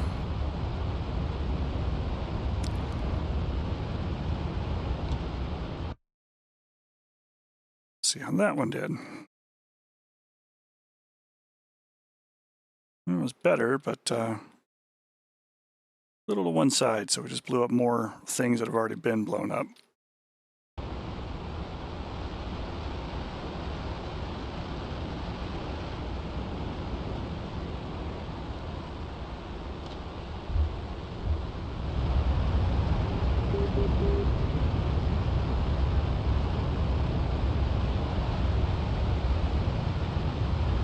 Got one more set of high drags, then we got a bunch of slicks on board that we can use to try and finish this whole site off. We'll come at this one a little bit different.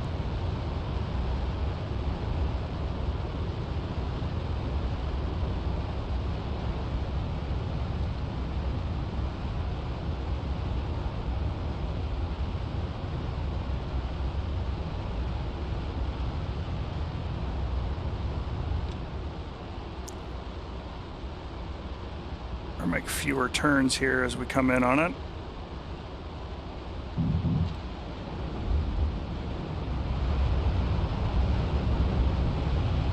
Oh, we're going way fast for that. Using direct, you really do need to be flying the parameters that you've told Jester is the way the things are working.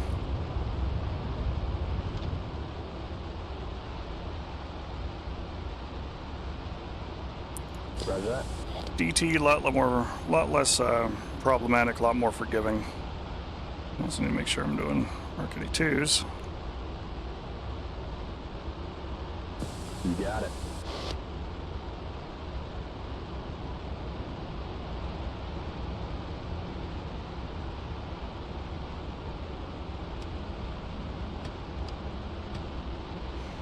So I don't have my seat raised too high, do I?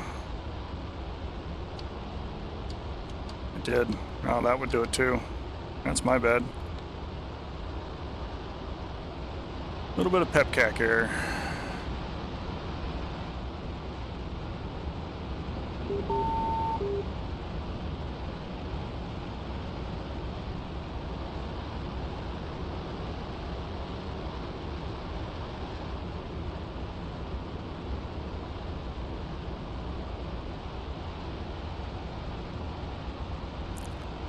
got 5,000 pounds and 12 more bombs, but these are the low drag variety.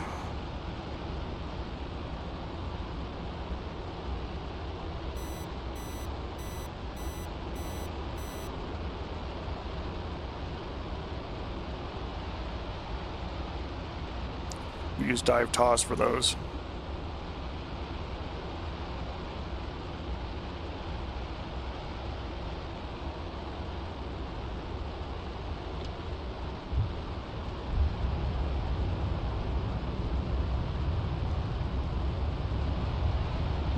Slow enough now, the aircraft thinks that it's time to land.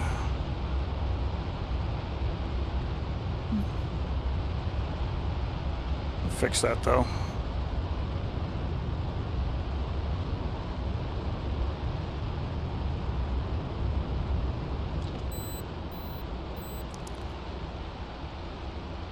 All right. It's our target building.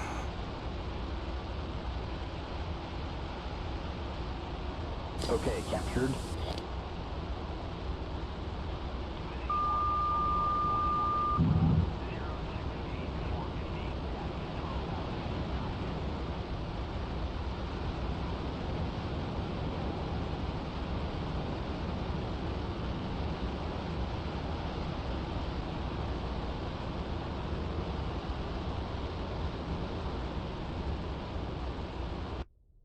These tanks might actually be made of stellinium.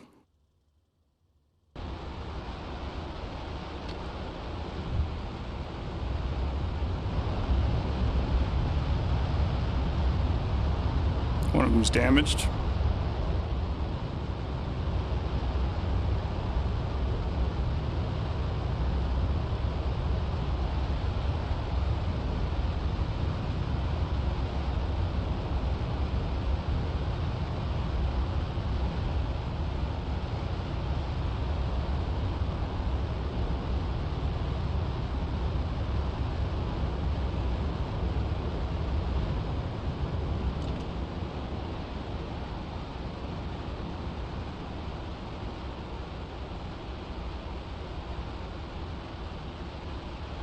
Captured.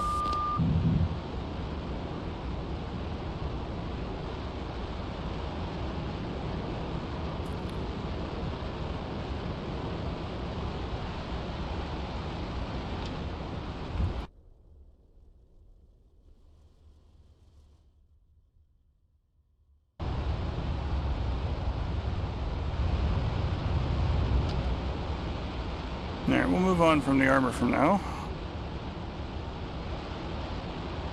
Try and bomb some of these other things. Like the pair of MTLBs there.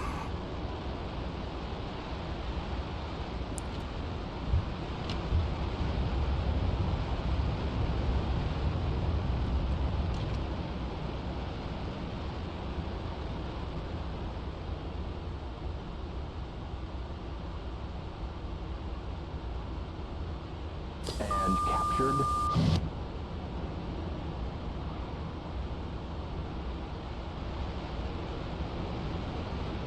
Well, they died. Bombs are working. T-55's just made of sterner stuff.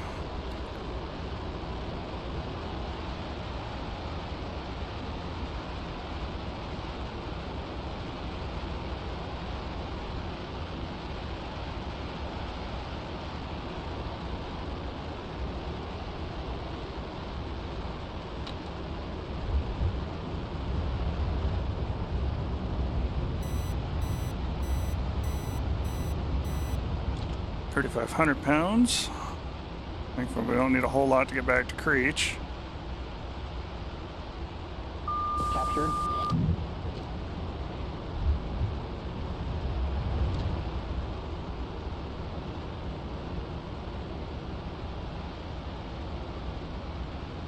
Got 2 vehicles there by that gray building. Bump up to 2 bombs on that one.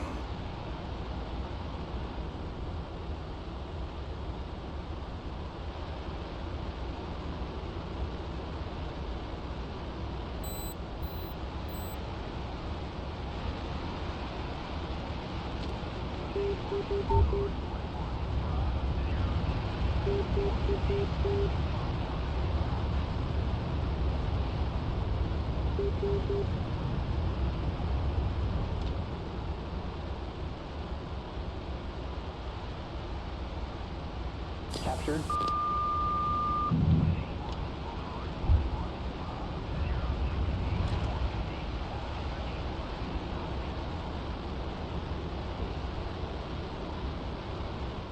One dead, one damaged.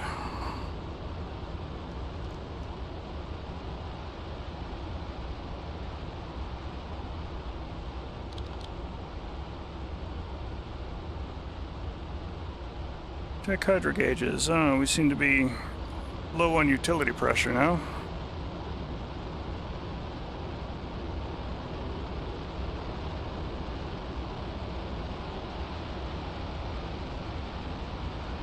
Keep a note of that when we come into land. It might make it a little rough if we can't get the flaps and things down.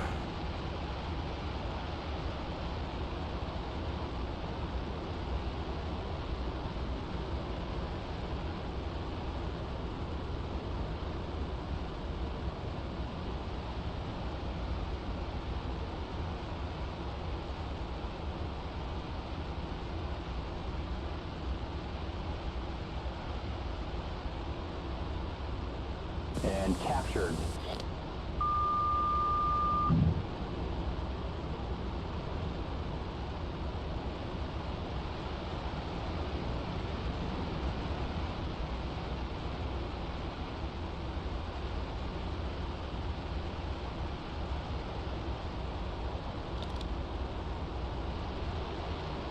Pressure's really bottomed out on that gauge.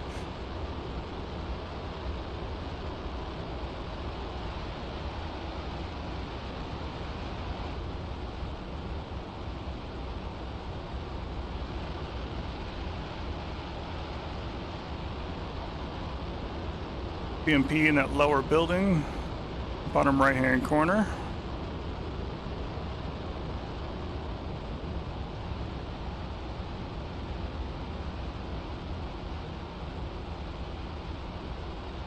I feel like I'm calling an 8-ball shot. I'm captured.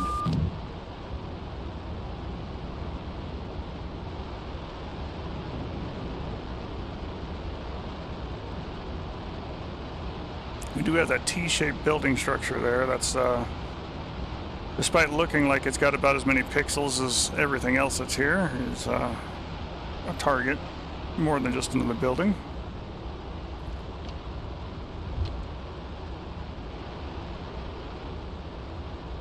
Drop 2 on that.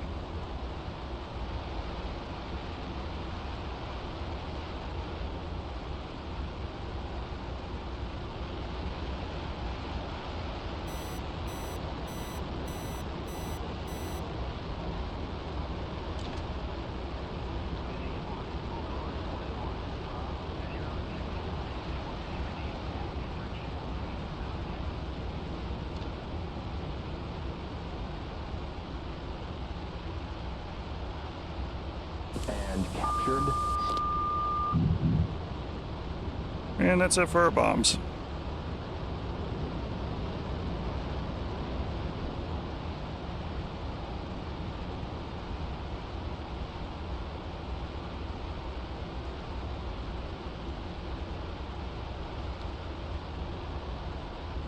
Given the state of things, it's definitely go home time.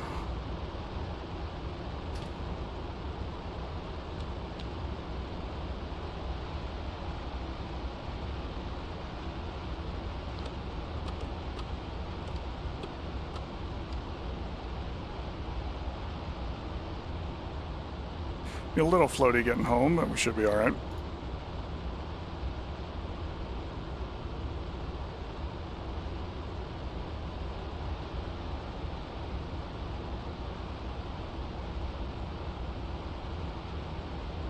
Of more importance, though, let's get a little bit of altitude here.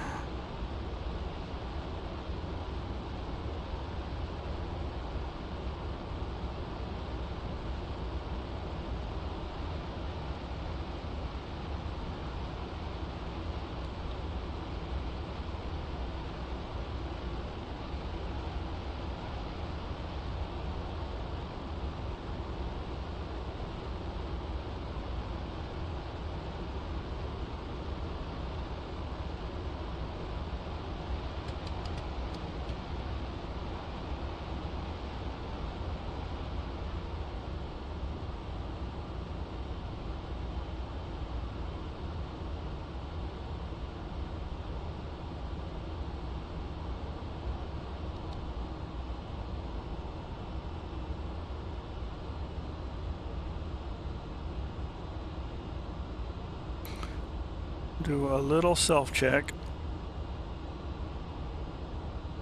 so we know what we're up against.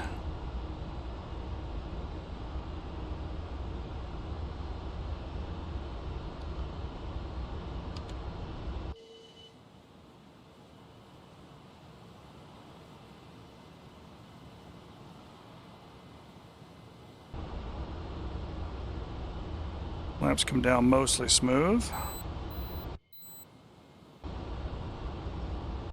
Hey, what's our fuel? But they don't go up.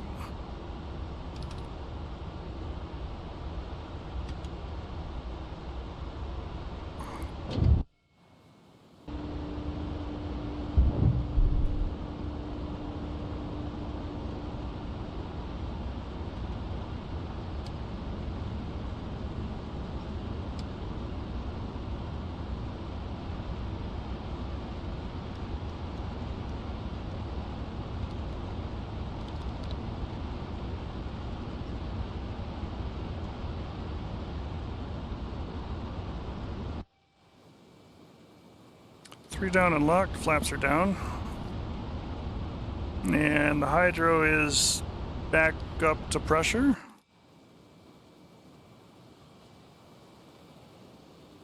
Can the flaps come up? No. No, they cannot. I definitely didn't overspeed them, so I'm just going to go ahead and assume that we do not have proper hydraulic pressure to make that magic happen.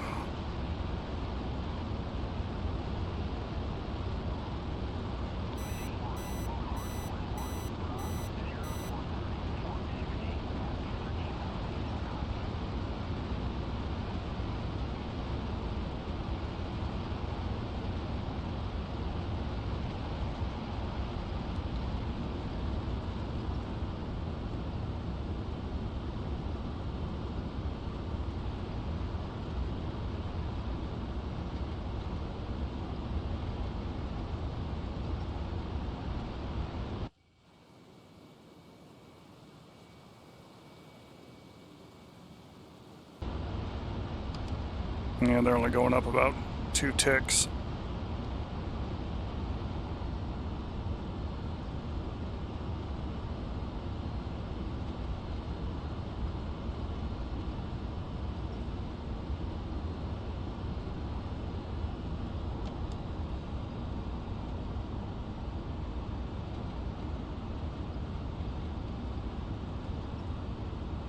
Try and watch our descent right here. See if we can bring her home in one piece.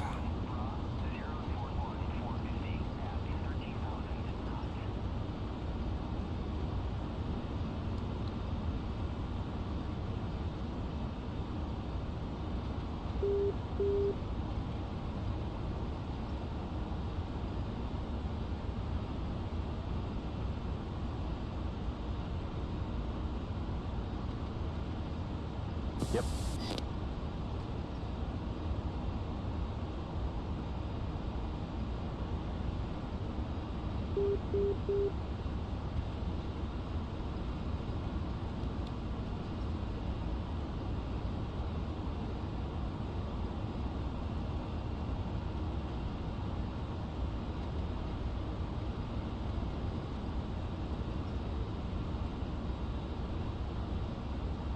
Remember I said earlier about wear and tear on the jet and how this one feels the most alive of all the DCS modules and really kind of gets you that failure state without being super hard on the failure state.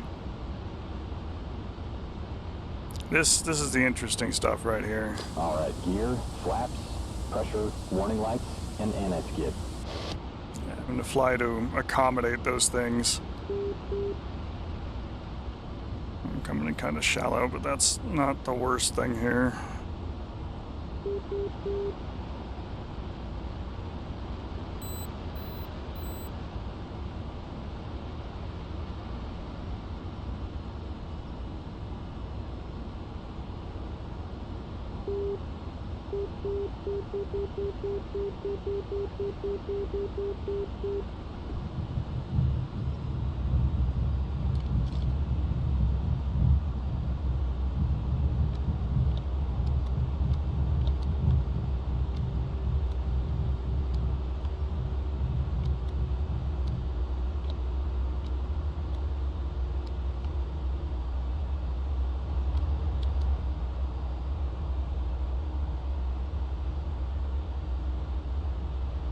Good chute deployment.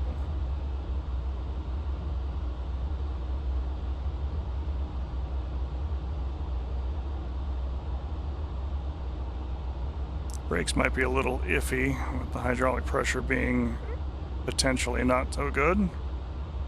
Since our flaps weren't coming back up, if we put them down under flap speed.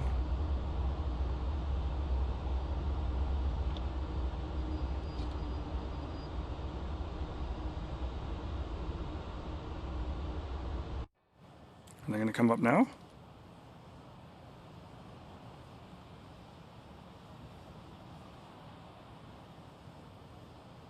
Does not look like it.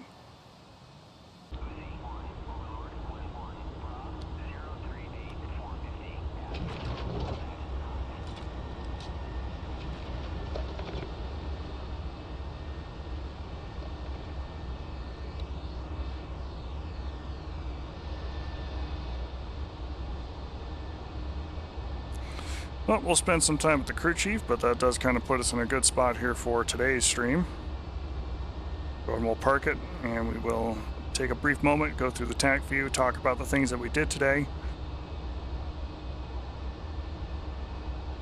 and then call it there.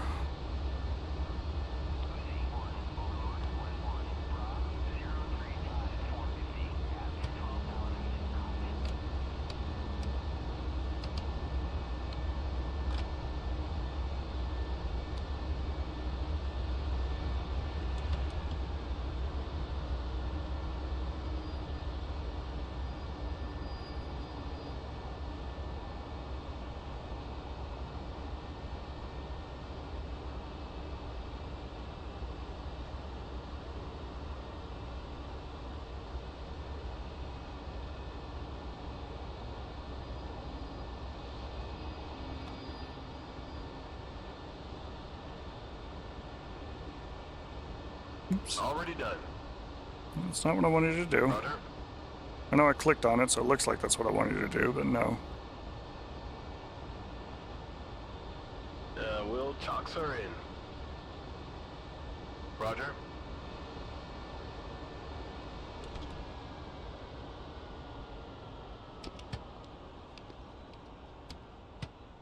Yep, done.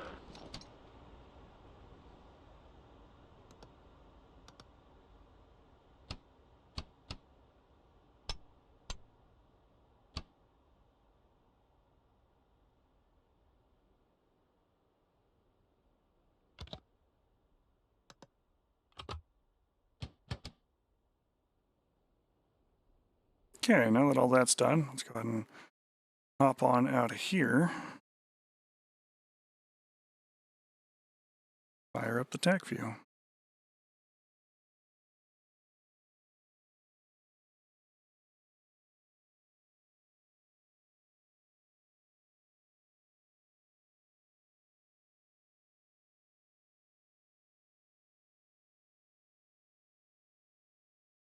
Alright, so we took off from Nellis, and we came out to the initial target range. We were doing cluster bombs to start with, both kind of show how we would use them and what kind of targets we would typically be using them against, and at the same time, more or less demonstrating that they are kind of awful as far as DCS is concerned. Came in over the top of our target area.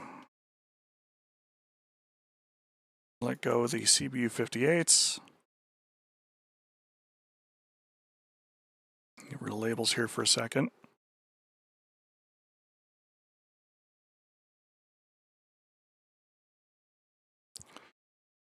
And we hit some of the target area with the CBU. But alas, not a whole lot of effort. Dropped another pair. And this one destroyed a missile and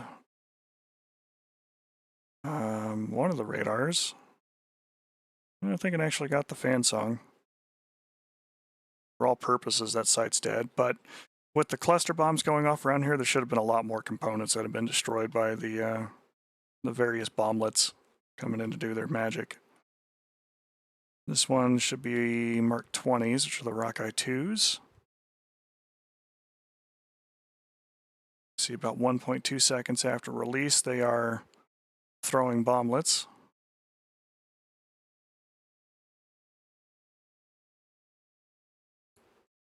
Which hits and registers impacts. But again, against unarmored trucks, there should have been a much wider swath of destruction there on those.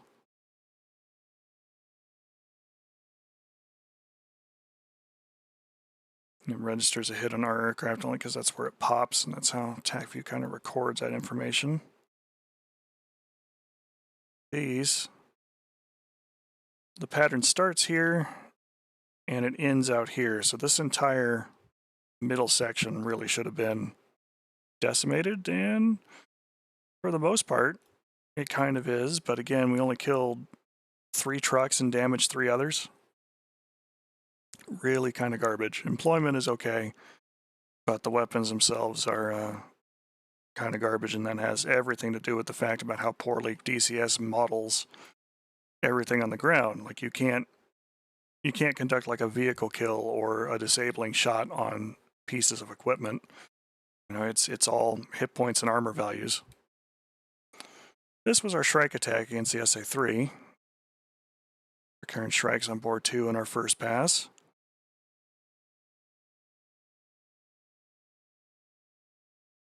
And I'm trying to keep him in a position where he will continue to illuminate the aircraft, and it pays dividends as we killed the track radar.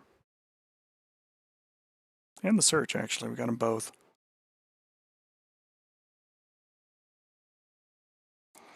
But going back to this attack, talking through these kinds of things, we came in low altitude using what little mountains we had to shield us from direct line of sight from the SA-3. We popped up well inside his minimum range. As soon as we cleared the top of that mountain about here, we're racing the lock to launch timer for it. Which for some of the older systems, it's a little more benign. You can get sometimes between 20 and 30 seconds. For some of the newer systems, like if you're trying to attack an SA-15, why you would with the Shrikes we have here, I have no idea. If you're getting that close to it, please, for the love of God, just throw a bomb at it or shoot a Maverick or something. But if you're trying to use a Shrike against the more modern systems, that lock to launch timer is very, very short. In fact, a 15 probably would have shot at me right as I came across the top of my arch. Gave him both Shrikes.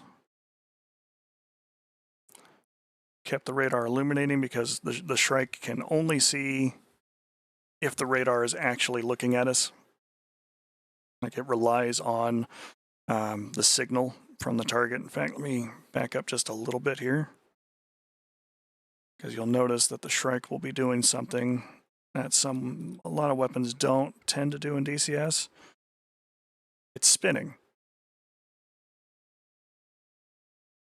And the reason why it's spinning is the Shrike is modeled off of the Sparrow missile, and the search pattern for the continuous wave radar, when it's doing its thing of tracking the target and facilitating guidance, wobbles around the target in like a little flower leaf type pattern, where the 4 different circles of the area that it's trying to look at mostly overlap. So the Shrike is spinning like this to try and simulate that same effect, as it's using basically a derived seeker head to try and go after the radar. In this case, they hit and they did their thing. All right, so we got away from that. We go back to Creech. This time we came up with more bombs. I want to say we came up with clusters and irons.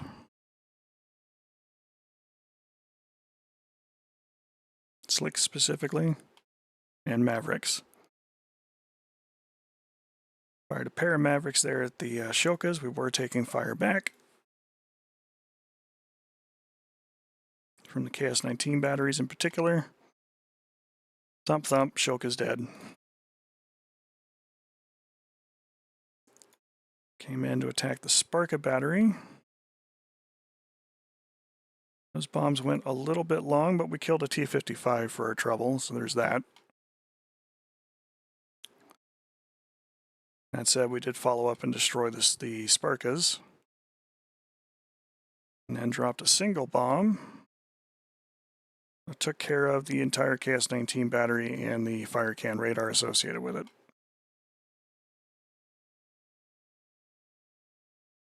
We dropped some BL-755 cluster munitions. Were a little heavier, but this one actually landed more or less directly on the tank. And you can see this is the point where it actually burst open. It burst open 1,000 feet away from the tank, so there really wasn't a whole lot of altitude here for that pattern to really kind of burst outward and cover the area. So he more or less got hit with the equivalent of a bomb shotgun, as most of those little individual pellets all kind of hit him in a very tight cone. And the second one was damaged by the cluster bombs, but not destroyed. Came back in, we dropped a second pair over the area. These burst much higher and landed more or less right where they needed to. But alas, no death, no destruction.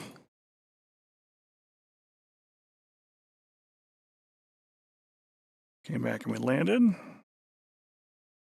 Took off. This is where we got our high drag bombs. So we're coming in much lower altitude. True airspeed is just about 500 knots.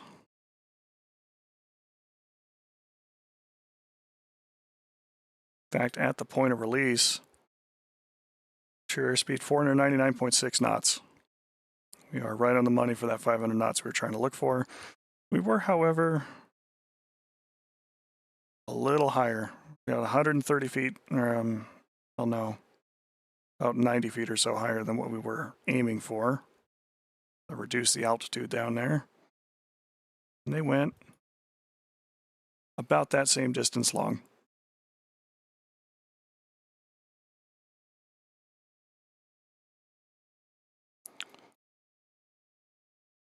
And these we were slightly slow at 479. But we're slightly high. And between those two factors, bracketed the target very nicely and they died. And then we popped out here, we talked about the armor. And trying to use this valley for our way in.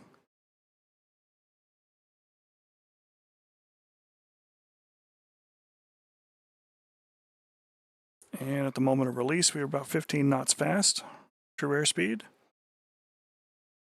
And again, we were up about 400 feet. I'm going to be that consistent with that kind of approach. I might want to use different settings. My bombing computer. Those would have dropped more or less right where we needed to. That said, I think we had a few direct hits on those and also didn't do very much. All right, so this time we were 498 feet, so about 250 feet higher than we wanted. And a little fast, but I think we dropped a little early.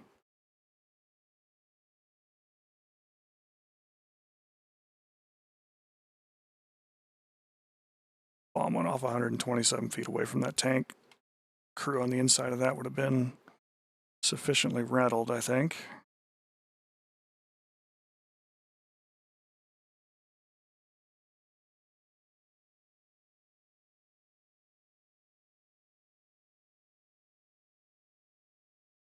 Those went long, but enough to register another damaging hit. I think at that point I went, let's go and attack other stuff. No, that's right, we had the low drag, the slicks that we dropped on them.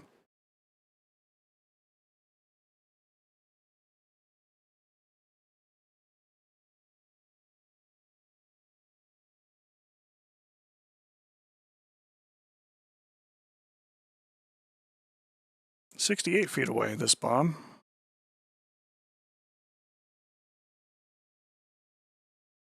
Should be a very disabled tank, was instead just mildly perturbed.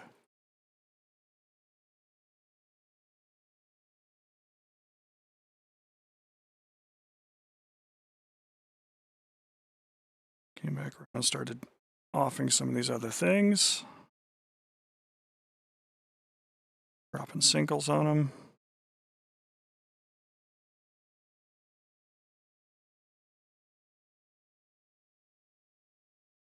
The last pair on top of that house. And at this point, we had to go home. Verified that our landing gear came down, and then at the risk of it not coming back up again, I just left it down. Flaps weren't moving either way, so home we go.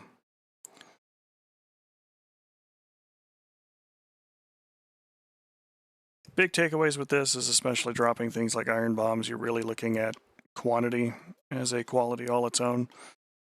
Generally, I tend to drop slicks and things in groups of 3 or 4, depending upon the size of the bomb. Something bigger like a Mark 83 or Mark 84, I might drop in pairs instead of quartets. But the smaller ones like the Mark 82, I'll tend to drop a few more in there in the hopes that, you know, the bombs are aimed well enough. There should be enough collateral explosive boom boom there to really flatten whatever it is I was trying to kill. Cluster bombs, on the other hand, using the sensor-fused weapons tends to work out okay in DCS, mostly because of the way DCS handles hit points and armor values within the scope of the game. Dropping other types of cluster munitions, the results or the lack thereof really kind of speaks for itself. We came in and attacked unarmored targets with a series of very solid direct hits. And while there was some carnage and destruction,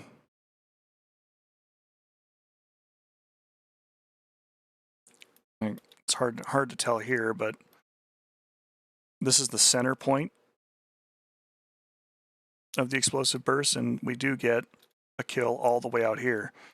So kind of extrapolating, if this is the extreme right-hand side, the extreme left-hand side should be about here where the highlighter is pointing right now.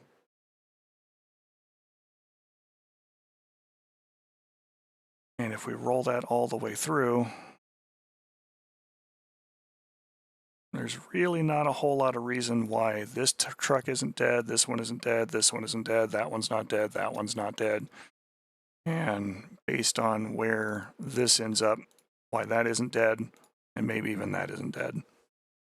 Possibly even the search radar, but, you know, that's the extreme northern, well, furthest end there for that cluster burst. Yeah, it's possible, and it just wasn't enough to quite reach the search radar, but these are trucks. These are just GAZ 66s, which, as hardy of a vehicle as it is, getting completely clobbered and having a bunch of Rockeye 2 pedals, you know, explode violently around you, probably going to be more than enough to at least disable the truck, if nothing else.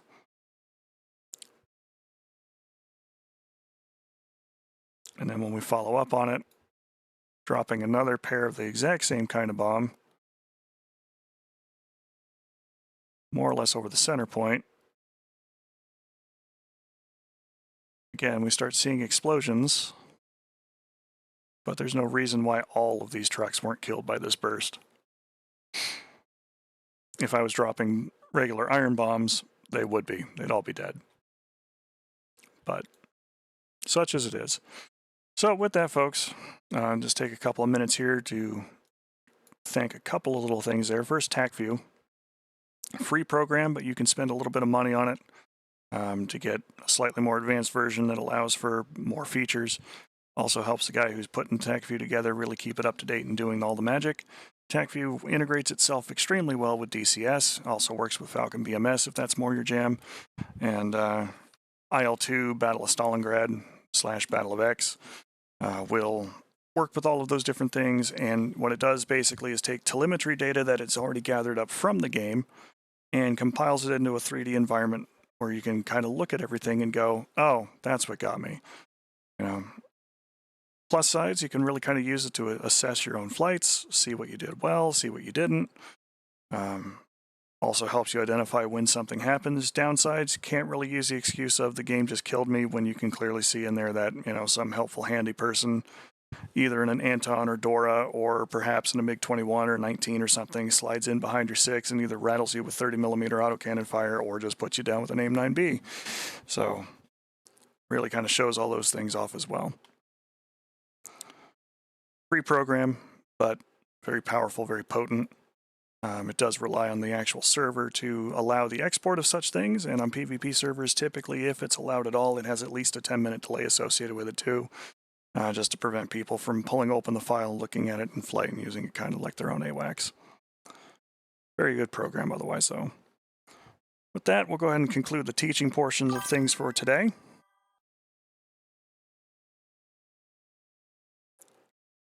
Exactly, iHort.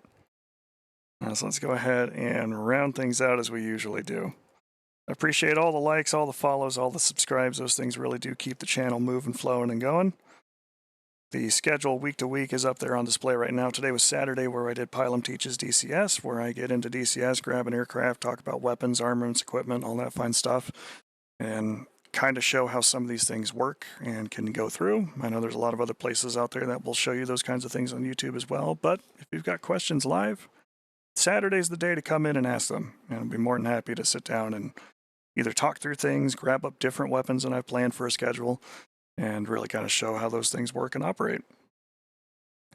Monday we have DCS, just general playtime there at 6 p.m., probably going up on the State Scarlet map that I've done because that's in need of another stress test, which should be good to go. We're going to follow that up with some classic games. We were playing Hexen 2 last week. We may continue with that. Might hit something different. We'll kind of fly that one by the seat of my pants a little bit since it's a holiday weekend. And then we've got Friday there. We'll be at Arma 3, finishing up the Anastasi campaign, getting closer to the end on that one. And then back to Saturday at Pilum Teaches DCS. If you have Amazon Prime and you wish to use your Bezos dollars here as a free subscription, I very much appreciate that and will always accept Bezos money. It's not required, but if you choose to spend that here, very appreciated, and I thank you for it each and every time. If you'd rather donate a little more directly and tip directly, you can do that there at coffee.com/PilumJRomar. You can also catch this and other VODs on the YouTube channel there at Pilum Romar, which is about to have another massive update here later on this week, I think, because we got a lot of videos that need posting. So we will get that all taken care of. With that, always ask for consent. Try to communicate as best you can with your partners. Try to be genuinely decent human beings. And I will catch up with you next time. Thanks for watching, folks. Pilum out.